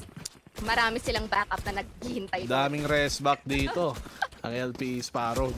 There's more birds of the same flock that come to help here as soon as they hear the cacaws going out towards the B site. The rest come churning in. But for the meantime, UOK here, they finally have the guns that they wanted. They're down 2 rounds, but that's okay. Nasa attacking side naman sila. They can make this up for sure, and they've got the ultimates to make it happen though. But both of these teams have lots of really heavy and healthy abilities to bring out here. The Blast, that's a healthy one to get Prophecy back up online. Now 5v5 as we go again. Yep, and there goes Hunter's Fury on the A side. Groovy doesn't really manage to think like a lot of people, but manages to kill XTY on the operator, which is actually a very good kill for the team. However, Che here just waiting inside a smoke, just trying to isolate anyone who tries to entry dito sa A side. Simple just waiting here in the middle, gaining that visual on anyone who tries to flank or rotate to B side. That is certainly going to be the case, but let's figure out now if, this 3v4 will actually be won by UOK. This Cosmic Divide can actually make it very detrimental further across. They will be able to get the plant, but they don't have much control of the site, and because of that, you can see just how close LPE on the defensive side can crawl up to them and then just shut it down. So, a wall like that, it will kind of get you just barely enough space to plant, yes, but you get so little control of the site that the defenders can do exactly that. They didn't even have to flash out through it. They didn't do anything fancy, just literally dry peek it, and that's what they get. So LPE Sparrows, 3 rounds now, one of the largest leads we've seen getting into this round, into this map and series. Actually, if they get the 4th, it might just be the largest lead we're going to have of this series, but for the meantime, they're very comfortable in their position right now. Yeah, they really found their groove on this series, and I think the UK is just having trouble getting those information that they really need to smoke out everybody from the side of LPE. And without that information, they're really having a hard time traversing dun sa mga smokes, dun sa mga walls, even on the site, sa side ng LPE. That can definitely really hamper what they're trying to do here. But let's see now. Slow crawl up here, make that a quick one rather into the tree, but he's only going to find one prophecy before being taken down by Simple. Very quick, very clean. It's a 4v4, which would normally typically favor the attacking side, but they don't have the weapons to necessarily support that endeavor. Che, with his opening kill, does bring them the advantage once more. And this is looking like potentially a 7th round on the board for LPE. Although, great job by Kale on the lurk here to catch Labia. That's what you want to do on the attacking side when you are the killjoy. Yes, that is definitely true. Jet still has the lockdown here for a possible retake, just in case. And yeah, Jet manages to find Blast, but Blast gets taken down by TJ. However, Jet finds Odo at a lobby and finishes off the team, gaining that win to widen that score gap on the board. And they get 7 rounds here on the defensive side, which is yung minimum na gusto mo when going to the attacking side in the second half. Ito, bali, quota na sila sa rounds dito, going to that second half. So everything further from here is just going to be, you know, a bit more salt to the wound. So LP Sparrows, pretty good spot. If they get an 8th round, then they might just already be golden for this map and maybe the series. But we're going to have to find out because UK, they've been very, very valiant at fighting from these kind of down situations. I'm going to expect something to come up from them. They smoke that short position. This gives them control now mid. Yep, and this is gonna be a very, very good game. A very, very nice round for LPE if they manage to win this. Parang it's just like a bonus, an added bonus. Now that you mentioned na nakakota na sila sa rounds, sabi nila, for the defender side, it's gonna be easier for them if they manage to get a win. So ito nga, Lev manages to spot people there outside sa Mighty lobby, and now TJ is just gunning everyone down, manages to kill Tsu, Kael, and Groovy right there, and now it's just Odo left para sa team ng UK, and now they're just gonna be hunting him down. And as we can see here, they are just waiting and gonna go for that rotate. Ito nga, tumatakbo na si TJ right there, but it's Jet who's gonna be killing off Oto and getting that 8th round win for them. 8 rounds for LPE. Last round before the swap. This is, as I said a while ago, right? Every single round they pile on further from here. It's just gonna be, you know, additional more cushion for them into the second half, although who knows, their attacking side might be a lot more wayward than their defense is right now. But UK are certainly struggling here on this attacking side. 8-4 could certainly be winnable, but they're going to really need a good pistol round right after. As in the meantime, A site looking to be once again where UK are going to hit. Yeah, so they really need to get a win just to like shorten that advantage dito sa side ng LPE. And now, it's gonna be kind of hard with all of the utilities coming from LPE, slowing them down in their entry, their attempt to entry A site. And now, with almost everyone steady dito sa B site and A site for the side of LPE, this is gonna be a rotation for UK. And now they're gonna be trying to scout mid and B just to get that information and see where they can go for the rush. Yeah, they're spreading out, looking to see what they can find, if any opportunities will present itself. So, seeming to be B site is where they're looking to take their talents. You'll let this recon bolt just go out there towards that A site, pull some of the defense. You can see there, because of that, the Jet here coming from the defensive side of LPE has been pulled now towards mid, further away from B because of that one recon bolt. So very nicely done to try and alleviate some pressure potentially on the B side. Here comes the execute now though. Entering onto the site is going to be Prophecy, but he's quickly shut down by TJ. Great job on that hold. And Levy will answer back as well. And that is a wonderful blind shot coming from XTY. And now we have another win on the scoreboard for LPE, and we are now at 9-3. And this is going to be a hard hard game for UK if they don't manage to put a stop on the streak, on the win streak of LPE, now that they're on the defender side. Well, now let's see if they're going to be able to bounce back from this. It's a tall order, a tall hill to climb for them. They're going to need quite a few rounds to get back into this match, but I believe that he can do it. 6 rounds, doable, especially if they win this pistol, bring it 9-5. At that point, it could be anybody's game. And that's what I'm looking for from UK here. Maybe take the initiative. We have seen that they did struggle a while ago in Icebox when they just kind of set in stone a bit more and were not taking earlier fights. And so that's kind of what they have to do here. Blast doing exactly that. Cannot land the shot though. Yeah, they do have the Sage and the Killjoy to help them out with the defense. This is going to be a good defense for them if done and executed right. And now we have here Blast just falling off lobby just to stop anyone from entering and giving space for everyone to do a rotate and just check who's gonna be in their position or who's gonna be entering them.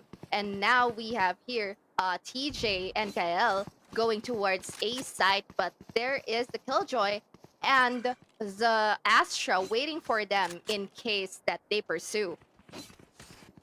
Well, let's see now, and this is something that they will be able to come back into, really, because as we're continuing on, looking to pull the rotate now towards this B site. The entirety of the defense here, Seiya, has been pulled towards mid and towards the A site, and so little do they know this is really ripe for the taking. The only player here is going to be that Sage. He's going to have a lot to do, so retake has to be the game plan here from UK. Will they challenge this early on? Yes, they are, but they're going to be punished for it heavily. That's what you will really run if you go for that risk, and so quick 5v2 as they just filter on the site, and it's a clean round from Sparrows.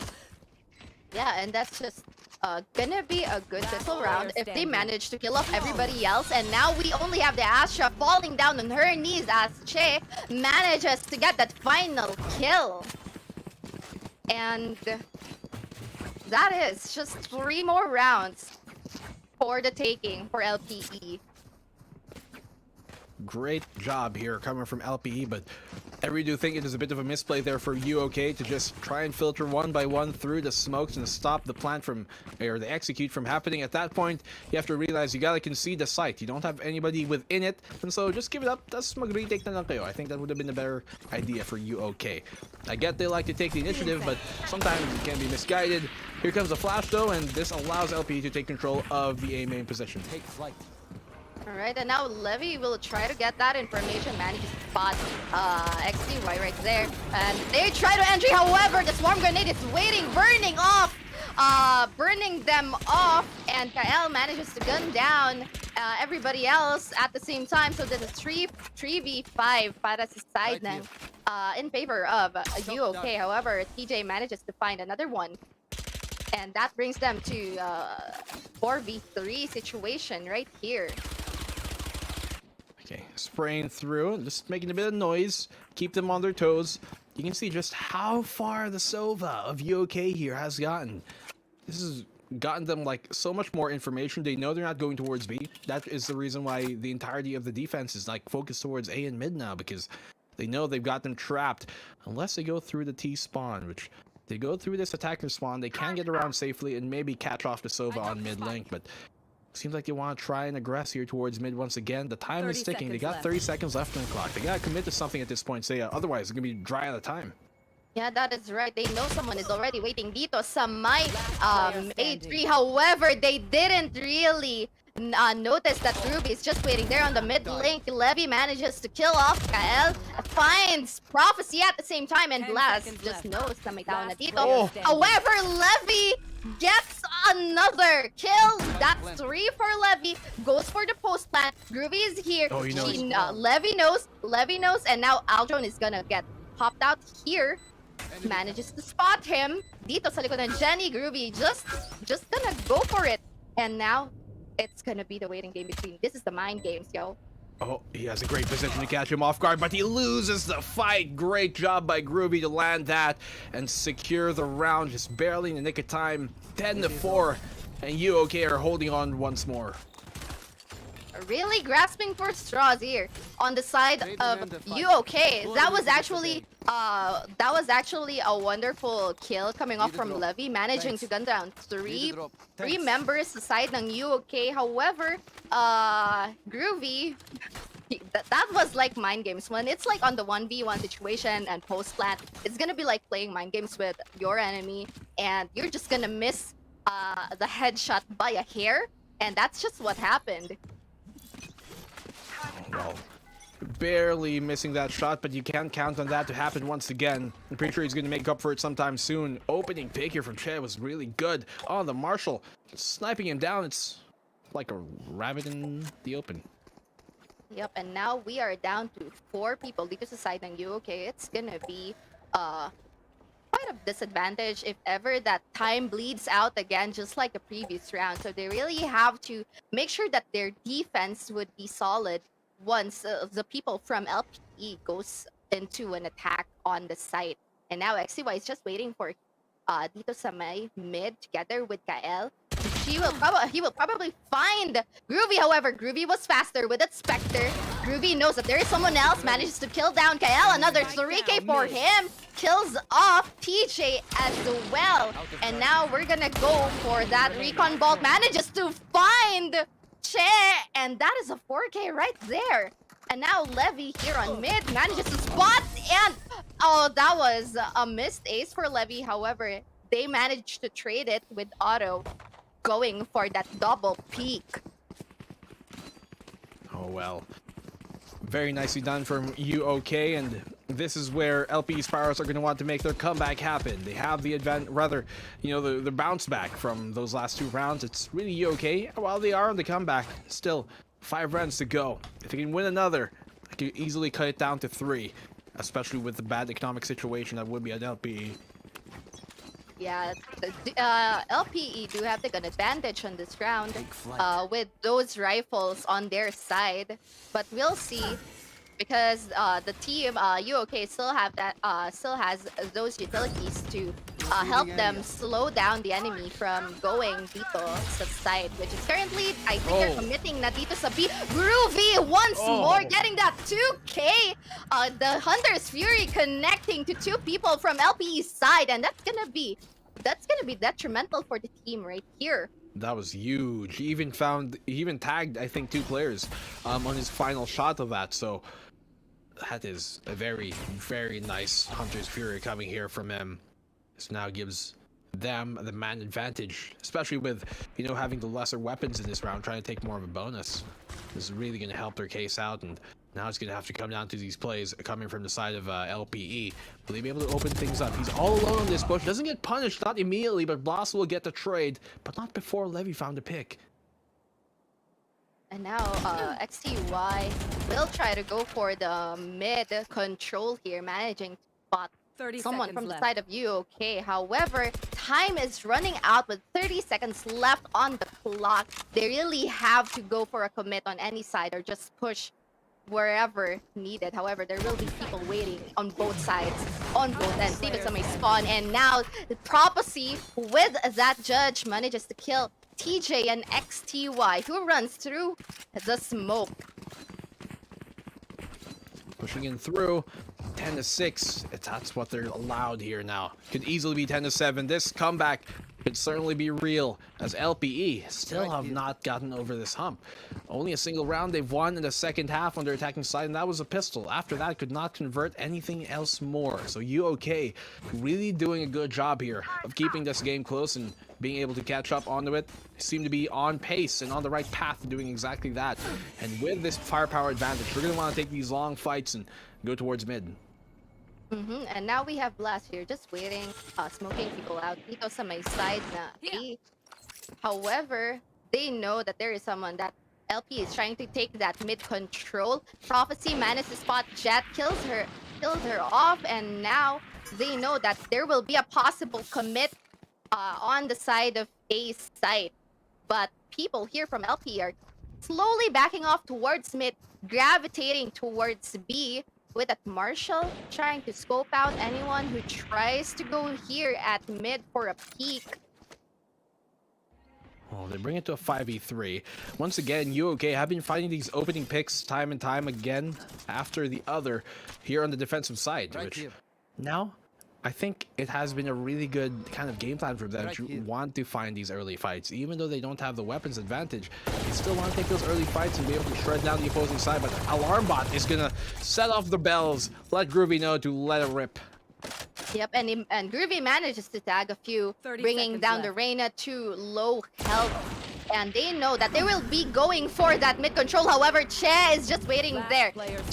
He knows that there will be someone peeking there. However, Prophecy cleaning up everybody together with Otto gets that kill and brings the score to 10-7. Slowly but surely catching up dito sa side ng LPE. 3 more rounds is all UOK have to win here, Seiya. And it looks like they're gonna pull out the judge here to try and have some bit of fun with this. As the Jet, where is he gonna play with that? Normally, you kind of want to play dun sa medyo malapitan na angle, but he's placing himself dito sa mid. So maybe he might play the rotate game and see what cheeky angles he can find. But for the meantime, LPE Sparrows looking to default here on the A site. The Sage to be the first contact. Yeah, that is so true. Prophecy has been doing good on the judge, especially that there are kind of like misplays from LPE not checking the corner or not checking the smoke, and Prophecy is just there waiting with a nasty angle and a judge in his hand. Those judges, honestly, can be a lot more deadly than some people might expect. Even at some kind of medium range, those things can shred the team apart single-handedly. But tama dito, nagkukumpulan na ngayon ang LPE. They're just all waiting dito sa A main, looking for maybe a sign, maybe a mistake that might come from the UOK side, but hindi ibibigay ng UOK yun eh. They're gonna be disciplined dito. Abangan lang nila. They're gonna wait for the execute to come. They're gonna face it head on, but look at the dash here from XT. Hindi pa niya nakuha yung pitas. It's gonna be Groovy getting that trade. And TJ does manage to kill off Groovy at the same time because na-dink na ni XTY si Groovy. However, Che is very low, getting burned by that swarm grenade, and we are down to 3v4 in favor of UOK here. We are going for the post plant of Prophecy with the Blade Storm out. However, doesn't really connect with anyone. Che and Levy manages to kill off 2 more sa side ng UOK, and now we're off to the post plant. However, this is gonna be kind of hard with the manpower disadvantage aside than UOK. It will be very difficult, especially with this position being held here by TJ, who just makes it go away. 11-7, very convenient now for LPE, as the Sparrows are soaring even higher, and they're only a round away from this match point. But look at this here. So yeah, they don't have the best economy, and some of them, if they lose another round, might not even be able to fully afford. And so they do get full armor out for now, but this economy of theirs, if they lose another round, could be stormed into by UOK. Tama ka dyan, Lakan Blue. If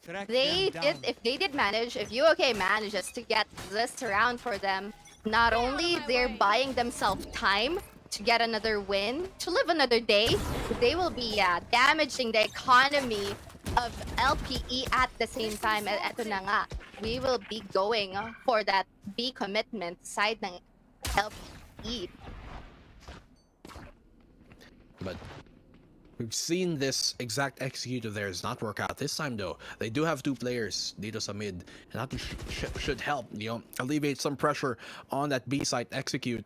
But they're giving it up. It seems like they want to go somewhere else. I don't know about this. I think they already had a good position there to try and go for a B-side execute, split it up. There's only 3 defenders. You could have won that 5v3, but now on the aggression, blast! Oh, swinging wide, getting pressured by the drone, spotting him out, and XT is going to clean him up. Yep, and that is gonna be a man down para sa UOK. And this is gonna be hard because they have LPE has that lockdown. Nope, they don't.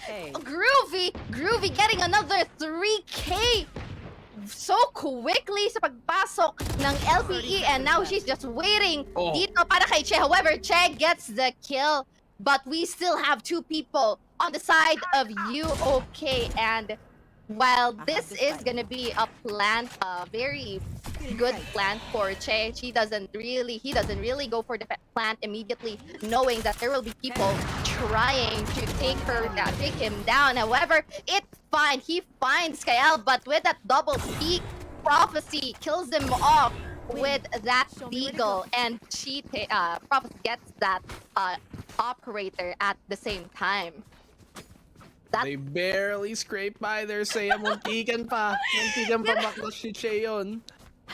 Yeah, and nagulat ako that yung kay Groovy is actually he's on the groove. He found his groove, managing to get many clutch, many critical kills para sa team. Even though he doesn't like clutch it all the way, he manages to take everyone down, take the rest of the team of LPE para lang to get that space para sa remaining members ng UOK.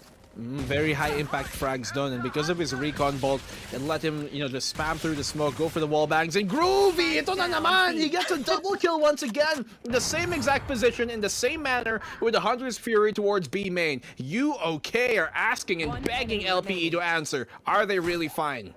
Yeah, it's basically UOK asking LPE, hey guys, are you okay back there? And Jet is running very low right here with 20 and a deagle and a dream para sa LPE. Grabe tong si Simple Jet. Si Simple na nga siya, si Jet pa siya mismo. Doble na nga, dobling goats. Grabe naman to. Well, if he lives up to the names that he's bestowed upon himself, dito si Simple, si Jet, let's see if he's gonna be able to bring this out, but there should be a done round. Low HP. Sambala na lang siya. Sambala na kailangan ni Kael to secure the round. 11-9. Call the cops because UOK. It's a crime scene here on how they've made this comeback possible. That is a very good comeback. I mean, it's just two more. Nabobo ko na konti. Konti na lang. 2 more points. Oh my god, math. 2 more points for UOK to get that tie and get that equalized. And this is gonna be a bad game for LPE if they lose this round, because they are running low on credits. Economy is bad for them. However, they have the rifles to give them that firepower to bring down UOK, but we will see how it will go for their side with their attempt to push here sa A side. Nako, Seiya, kung nanonood yung prof mo sa algebra, kapit ka talaga. Quiet na lang tayo dyan. -2 + 2. Huwag ka mag-alala. It happens to the best of us. But what is happening here, Seiya, is all these ultimates being popped. Lockdowns, both lockdowns on either side. Nasira pa nga niya with the Hunter's Fury. And it's going to be a 1-for-1 trade on the side. XTY, taking this aggressive position, he's going to get spied out by the drone. Makakatakas pa nga, pero muntikan pa mapitas dito. And Prophecy, he's going to get the kill with the operator in hand. Look at this aggression from Levy. Muntikan pa makapakalawa. He gets scaled down. XT able to find a frag of his own. It's down to a 1v2 now, and they have suddenly taken this round and taken match point as well. 12-9. LPE Sparrows a single round away from ending the series. Hindi magpapatalo ang LP. Hindi sila makakapayag na magpatalo sa UOK despite the momentum that UOK has gained from the previous rounds. LPE kumakapit pa rin. No, this is our round. This is our match. This is our game. And they have the advantage right now with that match point on their side. They have 3 rounds of a cushion, but aside from that, this is still a close game. UOK to come back with 3 flawless rounds is certainly doable, especially on their defensive side here. They gotta lock things down. Oh, Kale is so lucky he was able to get out of there. He's not a Jet. He's not Reyna, so there's no way for him to back out safely. And so he's very fortunate. Why would you double dip with that, with a Phantom in your hand? I think a bit over-eager there, misguided, coming from Levy. And this now rather groovy. And now this allows LP Sparrows to maybe perhaps strong arm their way into the site. Yeah, they do have the resurrection available. However, they wouldn't be able to use that because para kay Groovy, since he is kind of in deep there. But Prophecy manages to find XCY, one of the top fraggers, firepower of LPE. However, Cosmic Divide goes up, giving LPE the entry that they needed. But Blast manages to get Chet. TJ, however, trades them off. And now we are down to 2v2. Kael kumakapit with a 24 health. And now we are going for the post-plant. Levy na nag-aabang ng dito sa may gilid. sa may logs, knowing that someone is coming from the middle, and now he finds Odo. At the same time, Levy is just there gunning down. Everybody manages to get Kael, and that is the win for LPE Sparrows. GG's as LPE Sparrows ends the series 2-0. No funny business about. They want to get this done. They want to get this over with. A very valiant effort here coming from UOK. And talagang naging close game pa nga dun sa bandang hulihan. But in the end of it, it will be LPE Sparrows. They were the favorites coming into this. And I said, you know, for them to take map number 1 puts a lot of weight on the shoulders of UOK. Unfortunately, hindi lang nila ma-deliver. Unfortunately, hindi natin makakuha ang map number 3. That is right. As much as we wanted to have more intense Valorant action today, hindi tayo napagbigyan ng LPE because they were solid on they were determined on getting that win from UOK despite the comeback potential from UOK. It really didn't connect for the team. Yeah, well, unfortunately, that is how the game is going to go for UOK. So fans out there, be sure to give them that holler because they definitely deserve all the praise after that very great series that we had from both of these teams. So guys, of course, you're watching Acad Arena, who recently just launched its newest cycle of scholarships that are open to all student gamers. If you have all siblings, cousins, or friends who are in senior high school or college, they can apply for our scholarship grant. Simply visit acadarena.com/scholarships and get the chance to be an #AcadArena Scholar. But as well here, we also have to thank our fans and of course our sponsors who helped bring us to this stage. Kind of let our kind viewers know, indulge them on who we should be thanking. Yes, MGA University Championships wouldn't be a thing without our amazing sponsors and partners. This tournament is powered by MSI Gaming, our official hardware partner, Globe Telecom, our official telco sponsor, and of course Twitch Student for our platform partner.